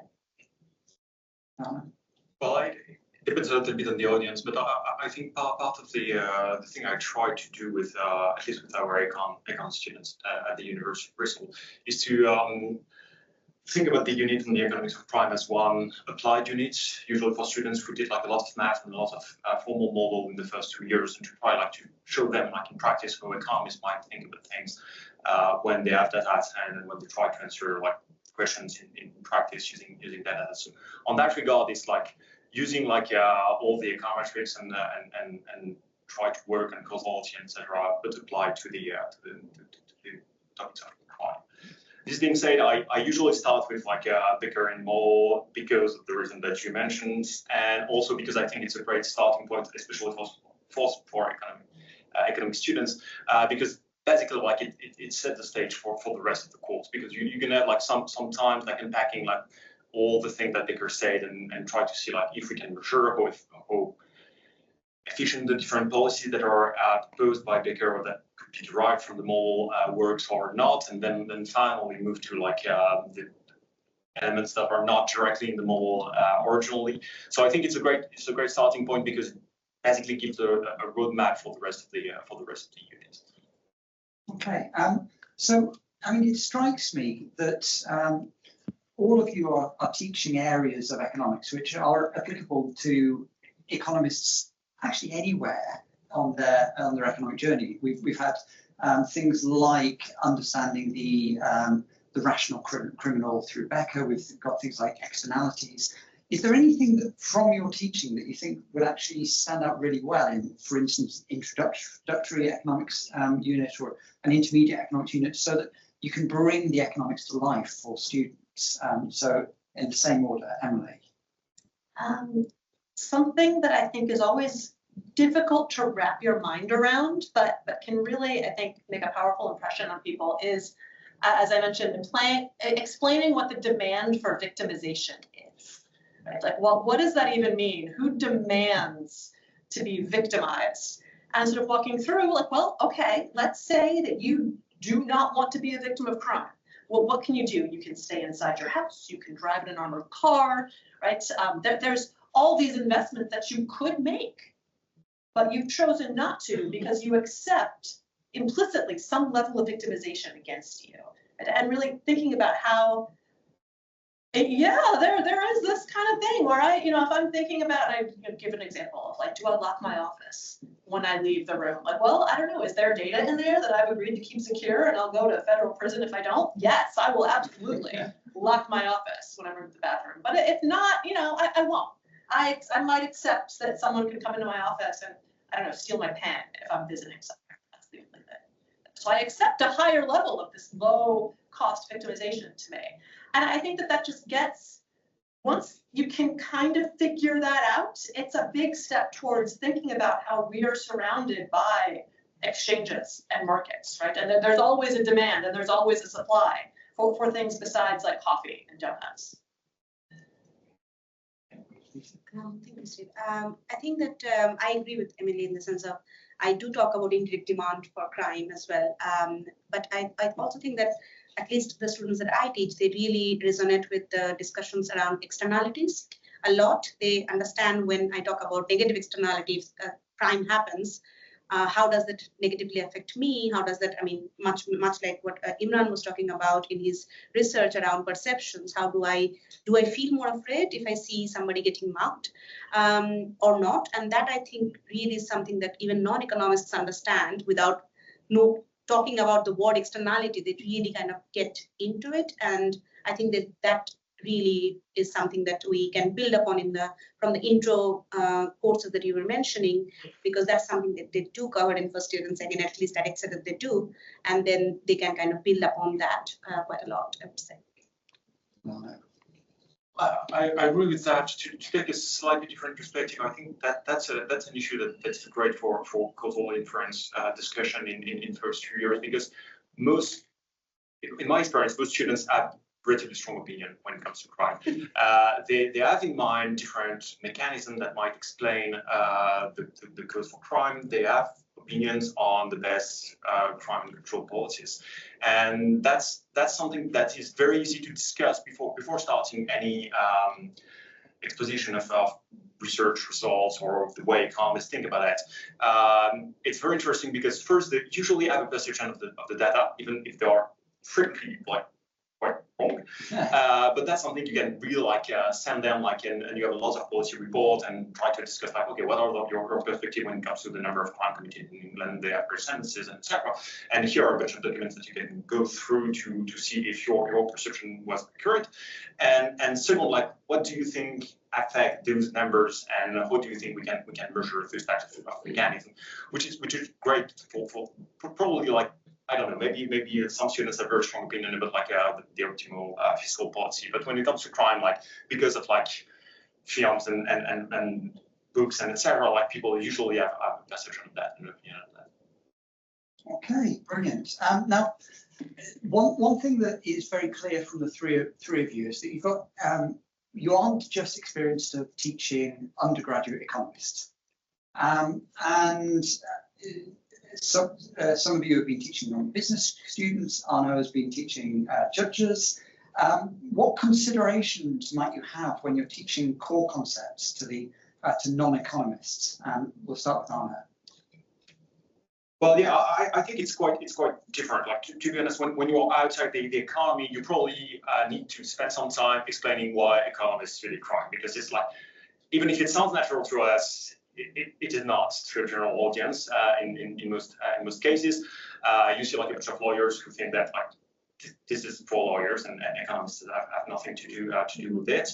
When it's with practitioners or people who might become practitioners quite soon, Usually the idea is to start with their experience or what they think about their experience. I mentioned when we had a call to prepare this event that with judges, I mostly talk about biases in the criminal justice, but we talk about that the second day and the first day they have to like decide on cases, and they don't know that the cases are not exactly the same for all the different groups, and that's a great way to start the discussion about that, because they all have to watch a video, they all have to like propose a sentence, and the next day you reveal that, well, it was not like all the same cases in all different groups, and we can see like difference among your different decisions in the room, and that's a great way to start with.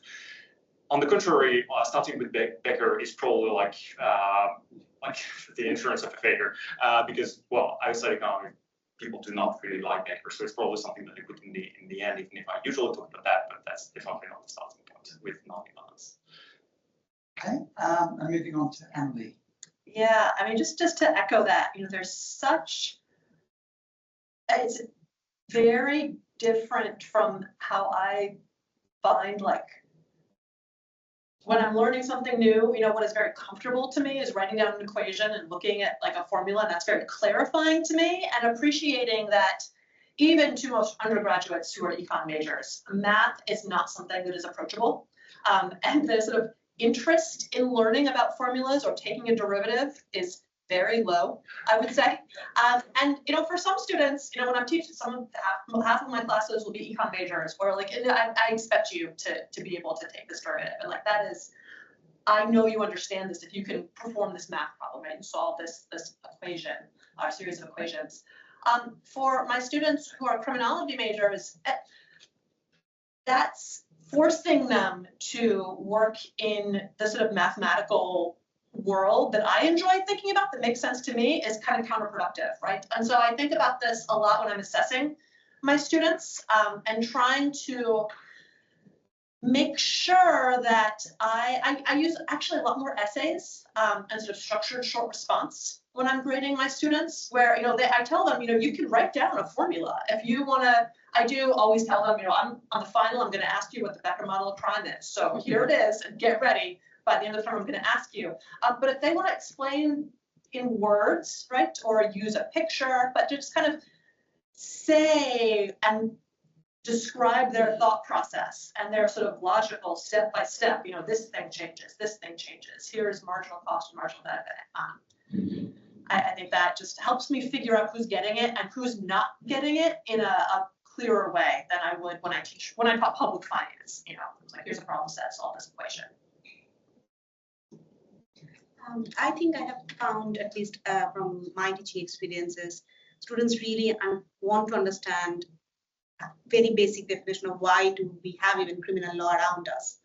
And I think that's kind of easy for them to understand. Well, there is civil law, and I talk about that a little bit. And I think non-economists really appreciate that distinction between civil law and criminal law, and why does that exist, and why should we have so many papers and so much of half of their term discussing about these types of different laws and policies, and how does that change people's lives.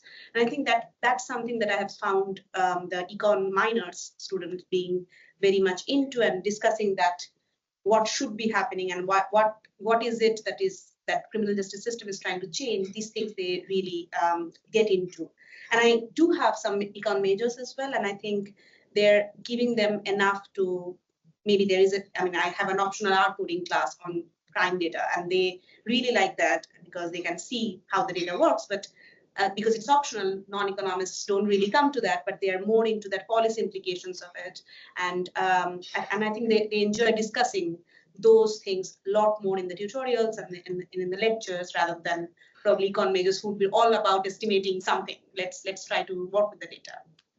Okay, brilliant.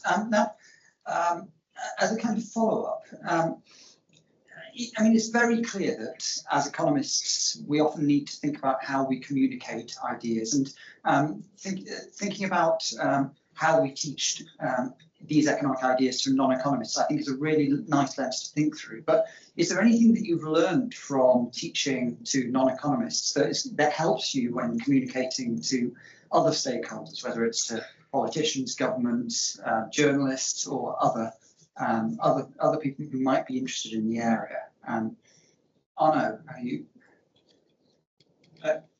Unfortunately, I think when I'm talking to lawyers or professionals or magistrates, there is a demand for showing up some legitimacy outside of capacity to interpret numbers. So I regularly have to explain in depth when and why and how many times I went to prison and for what and who I met there, and the fact that I taught in prison for some time, and etc. etc. Because that's something that it is sometimes a bit hard to convince, for example, a head of prison that what you did was informed by your own experience, and that even if it's not necessarily the case, I mean, I'm convinced that you can see and you can learn a lot thanks to numbers and good data sets. But that's something that is, in my view, unfortunately, something I regularly have to do. But that's also a strength when it comes to explaining the concept of the results by having the capacity to illustrate them with real examples. And that's something that for especially for non-economists, but that's also true for economists, helps a lot to convey a message. Well, of course, it's practice, right? It's particularly practice, when I'm giving a lecture, I'll be talking about economic theory, and this thing will kind of take a step back. This seems like it's missing so much. How could we tell if this is true, right? Well, how have we gone out and tried to test whether or not this makes any sense at all? Let's go see. Right? And then we'll talk about research papers that sometimes I'll assign, but unless it's an AER papers and proceedings, they haven't read it, or even if they have, they don't understand it, right? And so, teaching undergraduates, all but the most sophisticated honors track econ math majors, really gives you practice in describing why a piece of research is compelling, and particularly why an identification strategy makes sense, and what makes this particular scientific result more credible than this other thing, right? And how can you explain that and sort of pick up on what the signs are of a good test of this theory or a good evaluation of this particular policy?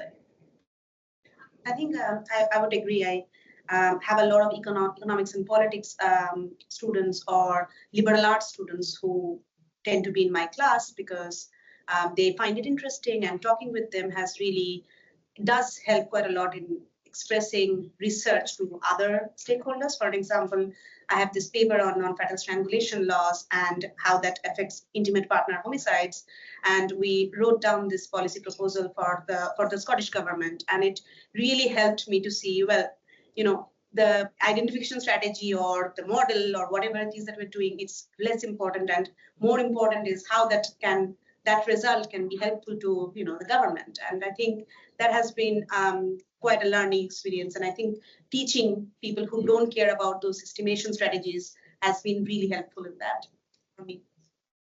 Brilliant. So that leads us on to, having spoken a lot about discussing active research, it leads into the area of research-led teaching. And there are a range of areas that we can think of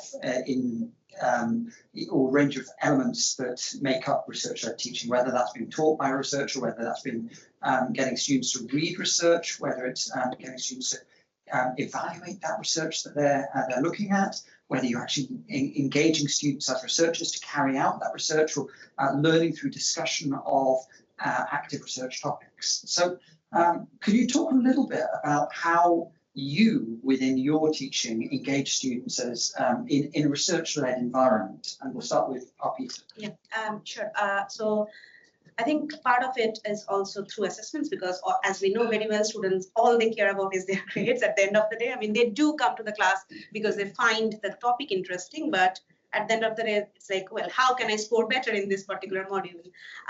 So one of the things that I do in this module is to have a group debate, not only because it's helpful for their future working environment, which whatever that might be, but also it gives them a chance to really think carefully about how to make academic arguments. And I'll give you a couple of examples of statements that my students have researched to argue about for that assessment. For example, a group of students had something about, well, there should be armed security personnel in every K-12 schools in the US to stop gun shooting, for an example, and they had found papers that supports whether or not this would reduce, visible deterrence would reduce crime activities, or, you know, there are cases where it's not true, right? And that's kind of, that has been really helpful for them to kind of talk about this. And I know a lot of them have used this debate as to talk through about in their interviews, and they kind of write me back saying, well, I did talk about that debate that you made us do. And it's kind of interesting. And I think that they do take some initiatives to research other papers, try to understand what is the essence of those research papers, rather than kind of, I mean, some of them do go into, you know, doing data work on for that, but not all of them do. And I think that is a nice way to leverage students who have that rigorous mathematical background or econometrics background with students that do not have that. And they also have an opportunity to do empirical research project versus not. And that's, again, another way to get them to do research inside this particular field. Okay, Arno. Yeah, I think I agree with that. In my view, research oriented teaching is mostly focusing on the process rather than on the outcome. So obviously you need some concepts. You need to, like, it's good if you remember some of the main results. But the idea is to show them, like, how to answer, how to ask questions, and how to why a simple answer is usually problematic, and why you need to, like, go one step further. So the idea is to confront them to research and to explain every time, like the entire process from the question, the reason why it is difficult to answer the question, the reason why we need an identification strategy, and obviously you're gonna talk about the results in the end, but that's kind of a minor part. Also because, like, let's face it, like, most of them won't work in that area in the end. They are interested into that, but it's not like what they're going to do in the rest of their life. So that's something that they could, like, take with them for forever, hopefully, but at least for some time, to help interpret, like, the rest. And it goes, like, obviously it is something that is important when we teach, but also when we evaluate. My students received, like, on this paper last time, the one you just saw, and had to, like, go through it and try to understand, like, what you read the graph, like, why is this graph produced, what is the argument here, what's the strategy, etc. And obviously, like, the results, like, arrive in the end, but that's a whole, like, just the end of the process, and not necessarily the most important part of it, especially for recently, a few years ago, I supervised a small number of honors students who were, you know, trying to write a thesis. And I think one of them actually ended up in the LSE master's program in political economy, which was very exciting. And what I realized was there were these, like, very bright students who had learned about crime and learned about crime data. We actually have some classes on that. They'd also taken econometrics, some of them done very well. And then I'd tell them, like, okay, well, calculate the crime rate for counties in the United States in 2000. And they would just look at me, or come back with, like, an Excel sheet that they were trying to get from a PDF. And it was just like there was clearly a missing piece that we weren't always teaching. And I don't think I was taught you to do when you're thrown into your first internship, of actually, you know, where do you get data on crime? Like, where does it come from on the web? How do you then pick out a software package to calculate a mean, right, or estimate a regression? Like, how do you actually do that? And so, you know, what I did, and then encouraged another new assistant professor who's much better at coding now than I am, to create, was this class that was really this bridge between learning about crime and learning about econometrics and actually doing the research. So it was a basic class in a computer lab, which was wild for a lot of the criminology majors who'd never, I don't know, they used it for video games. But, you know, we downloaded some data sets, and we downloaded some new ones, like California data collected by under the California Racial Identity Profiling Act, which is this brand new data that people really haven't started using yet. And, you know, that's what they did. It was very project-based. Go find this data set. Calculate, you know, the overall rates, calculate the mean of the different individual county rates. And I learned a lot because, again, I hadn't done this basic stuff with this data. It was brand new, right? And it led the students, it gave the students real research experience in a classroom setting where, you know, when they messed up their code, I was there, the TA was there, I could help them out. And so the ones who stuck with it, I think, found it very rewarding because it was doing the research. Okay, brilliant. So just following up, a challenge in research-led teaching is, in my experience, sometimes getting students to identify the benefit of what they're doing. So for instance, if I'm trying to teach students about applied economics, I'll get them to try and evaluate and synthesize evidence from the literature. I'll get them to evaluate identification strategies to try and identify what is a good paper. But a key question is, how do we help students to identify the skills that they're developing? And how do we get students to believe that they're developing those skills? So based on the research-led teaching, what skills do you feel that students are developing? And do you have any expertise in getting students to believe that they're developing those skills? So Arno, do you want to? Yeah, well, when there's an applied part like the one you had, it's very clear because they learn how to use like a program, and that's very rewarding. Like in my experience, they really love that.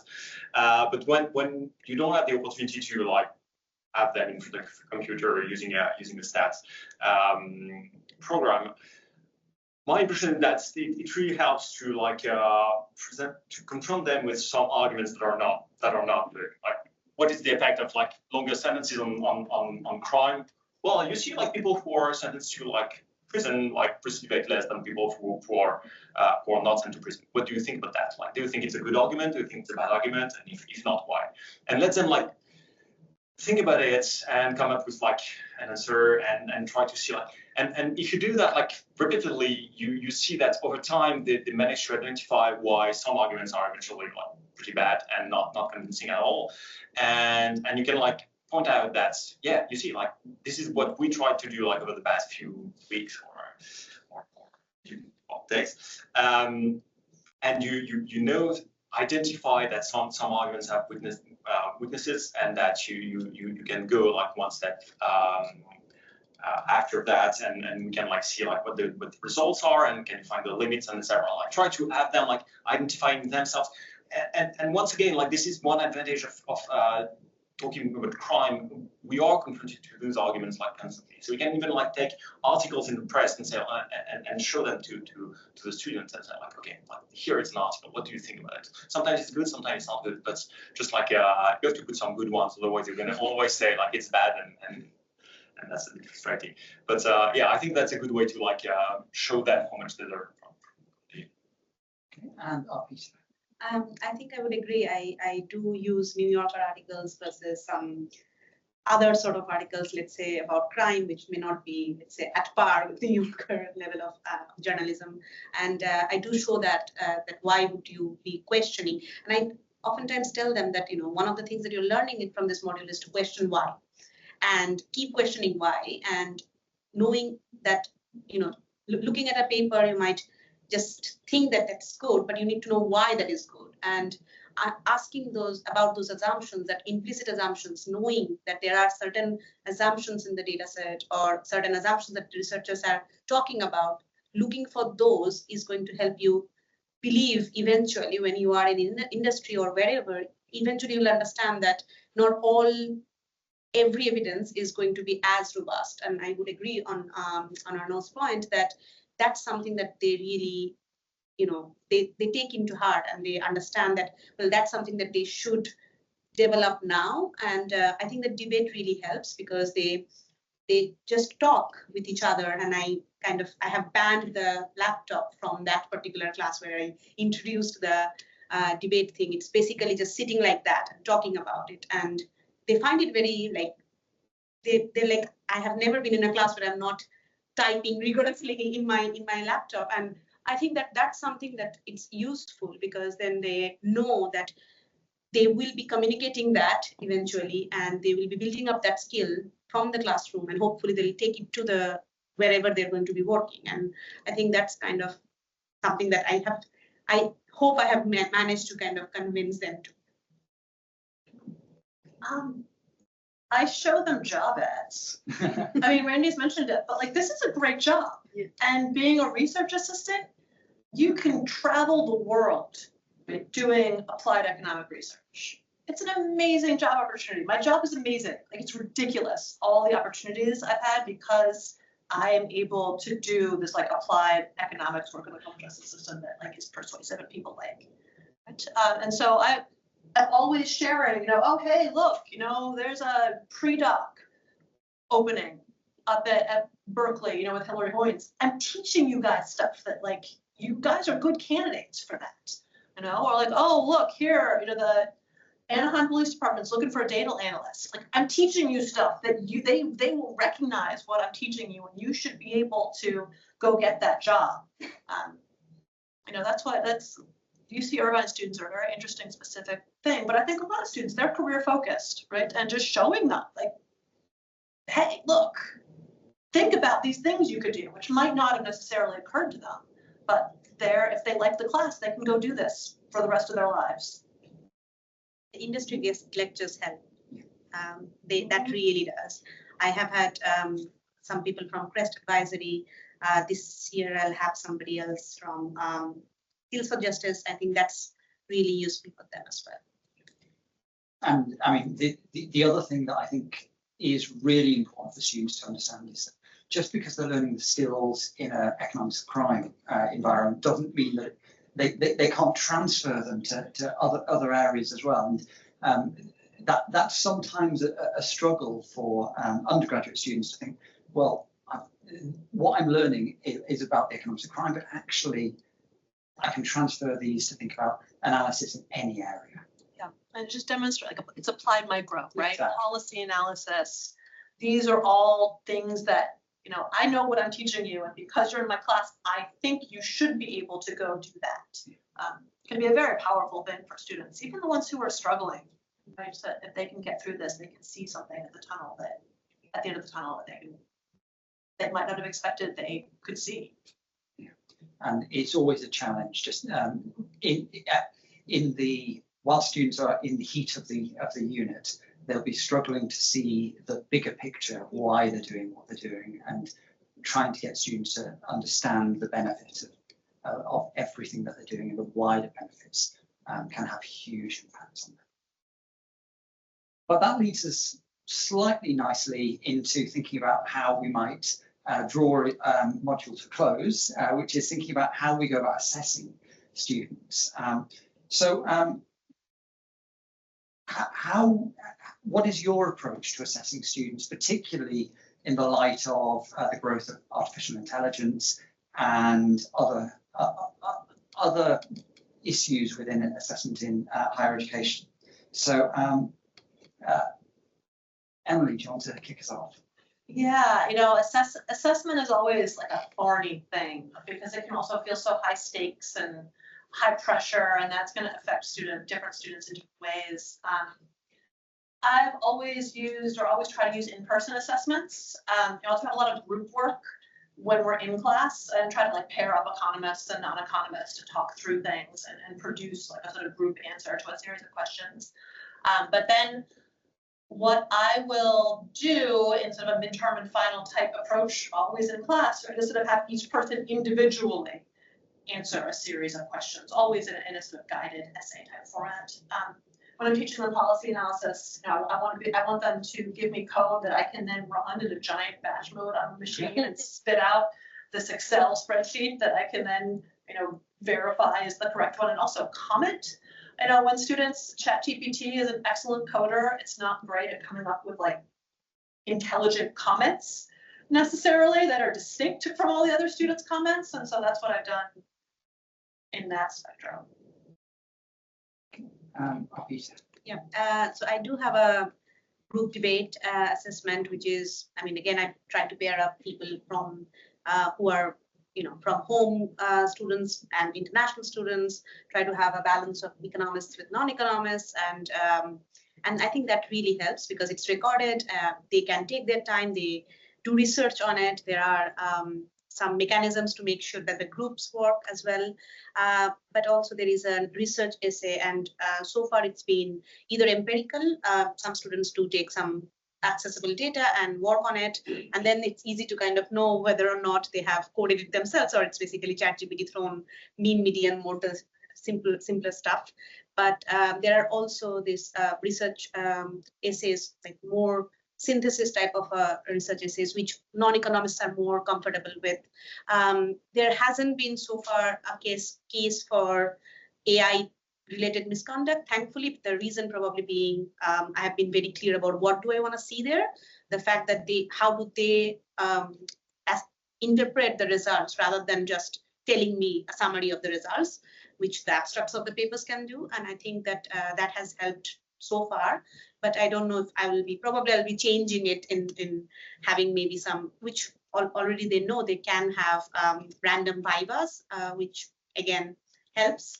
And yeah, in future it might actually change in the sense of, because I don't want to make it to an in-person exam because it's a final year module. Students are already quite stressed with the other assessments, but yeah, it's something that I am considering and thinking, let's say.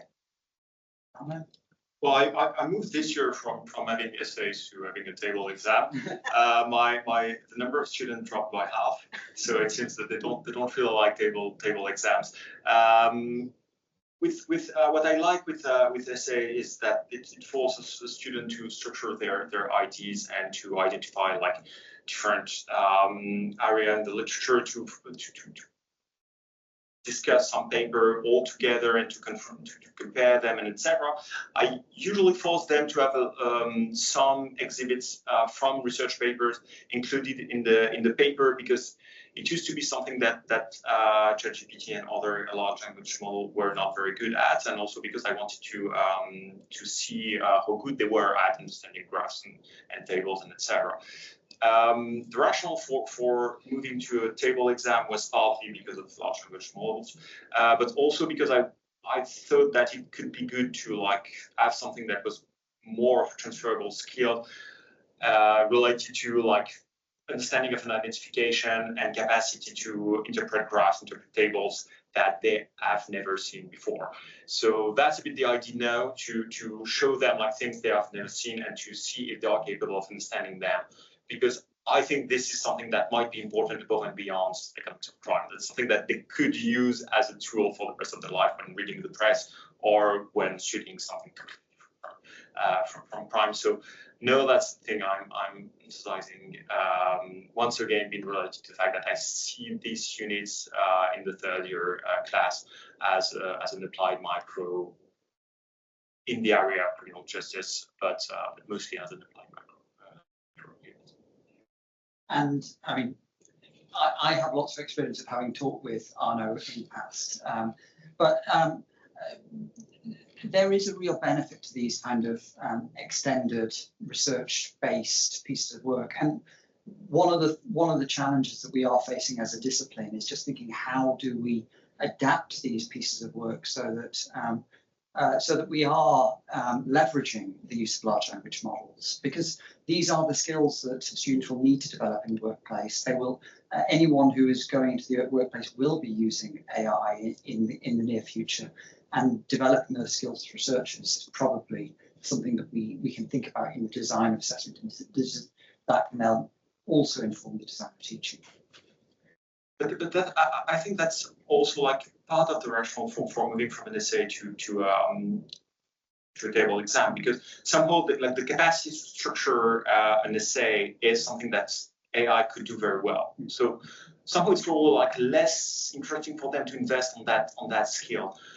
On the contrary, like if you're consuming those information, if you're reading articles in the press and in research outlets, I think it's interesting to be capable of identifying where the argument is in that text or in that graph or in that table. Like, is it by comparing like column 1 and column 2, or line 1 and line 2? And that's something that's the large language model won't give you, because they will help you produce stuff, but not help you consume stuff. So by forcing them to be like in the position of like consuming like an element of research, I'm forcing them to like critically think about what they see. And yeah, well, I haven't marked my first final exam in that unit, so I don't know where it can go.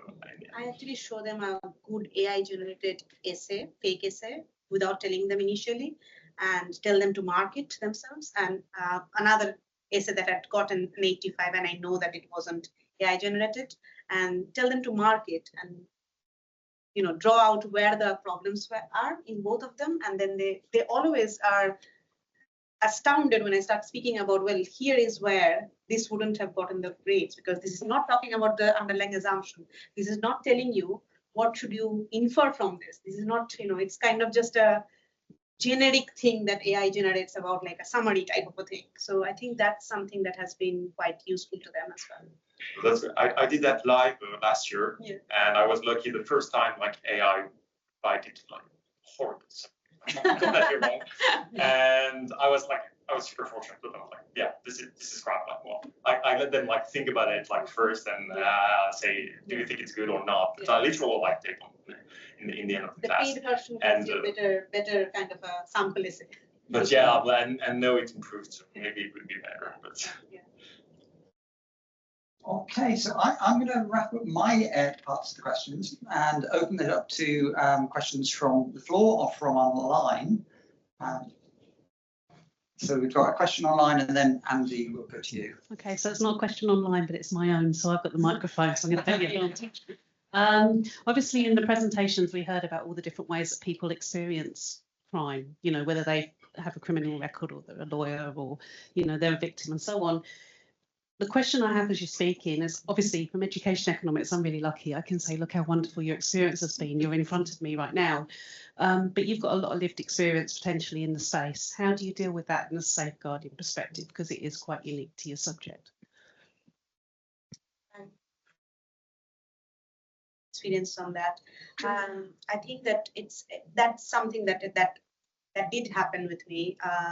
I will not go into details, but when we discuss about certain papers and I can tell you about the paper. The paper was about when people are victimized of aggravated assaults or robberies, how do women's lifelong earnings change, and how do men's lifelong earning and benefit days change.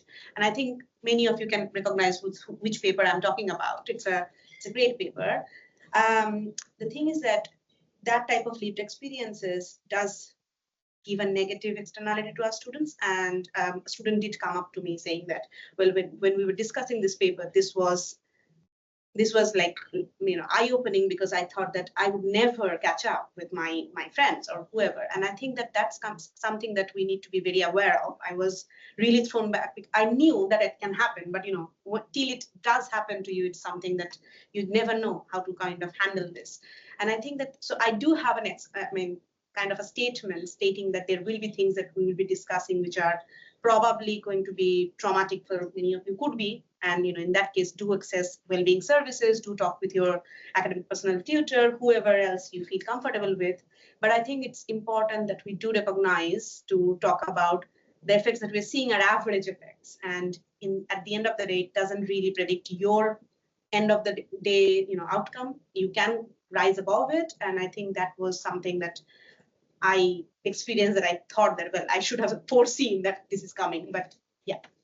And I think it was a teaching moment for me to emphasize that this is, I did emphasize already, but it was, I think it was worth going back and saying that this is not to say that all of you, any of you, if you do have such an experience, are going to face this negative, situation. It's not the case, probably.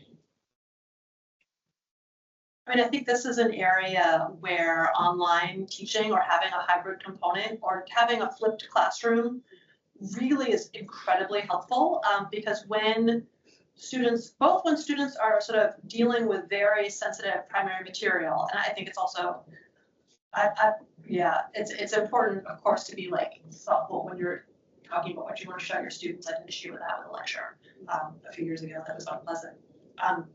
But it gives students that they can confront some stuff in private.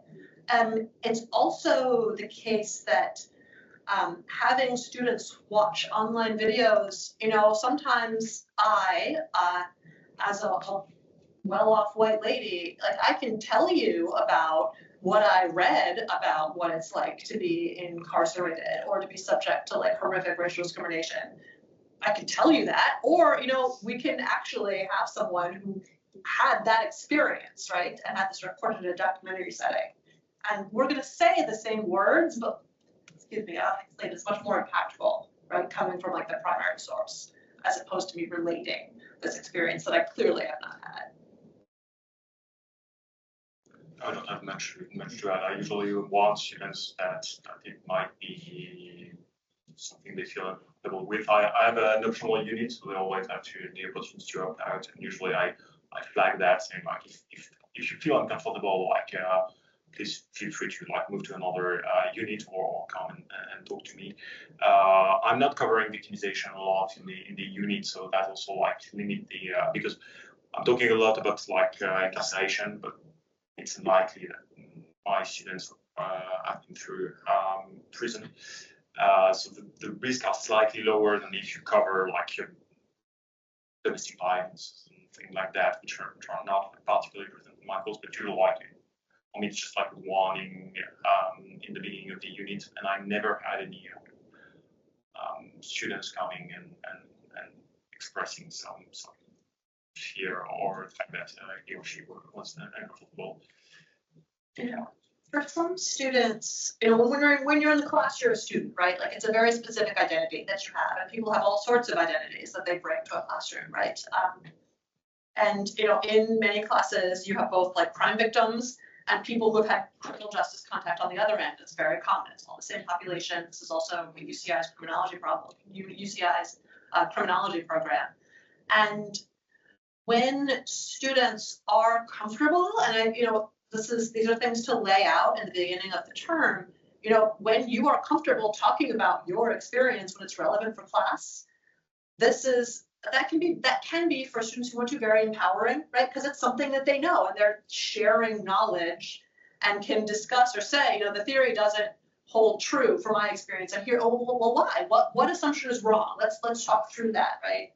Could we tweak the theory to make it fit, what you know? You're an expert on that. And so for some students, it can be a positive thing, right? If their experiences are treated as expertise in a particular subject matter that we're discussing. They don't have to, but they can, right? And it's awesome when they do, right? It's at least a really neat and like rich discussions, right? Was the theory right? Was it wrong? How could we do better? What are we not measuring that would better mirror what you think goes on, in this big like mathematical matrix. I think students who have been in juries and things like that, they really like to talk about that. And they reached a verdict. They would not tell me exact details, but they might have reached a verdict, and they would like to discuss about what was going on when they discussed about it, and how did they convince others about their thought process. I think that's something I agree it can be empowering. Sandy. Hi, Andy Ross. I'm just thinking what John Sloman always used to say. It's very easy to think things you'd like to include in the undergraduate syllabus, but it's a crowded syllabus. There's pressure for ever larger modules. And so the more difficult and divisive question in the profession is, what would you take out to make room? But I won't ask it that way because I don't want you to naively think that that's and so I'll put it a different way, because I know Stefan Szymanski wouldn't mind. If I say, how would you put your case to the dean to say we should have a module on the economics of justice and crime over and above, say, the economics of sport? If you want to understand why so many people are trapped in persistent poverty, you need to understand how the criminal justice system is structured. That's it. And I think persistent poverty is a reason that draws a lot of people into thinking certainly about applied microeconomics, right?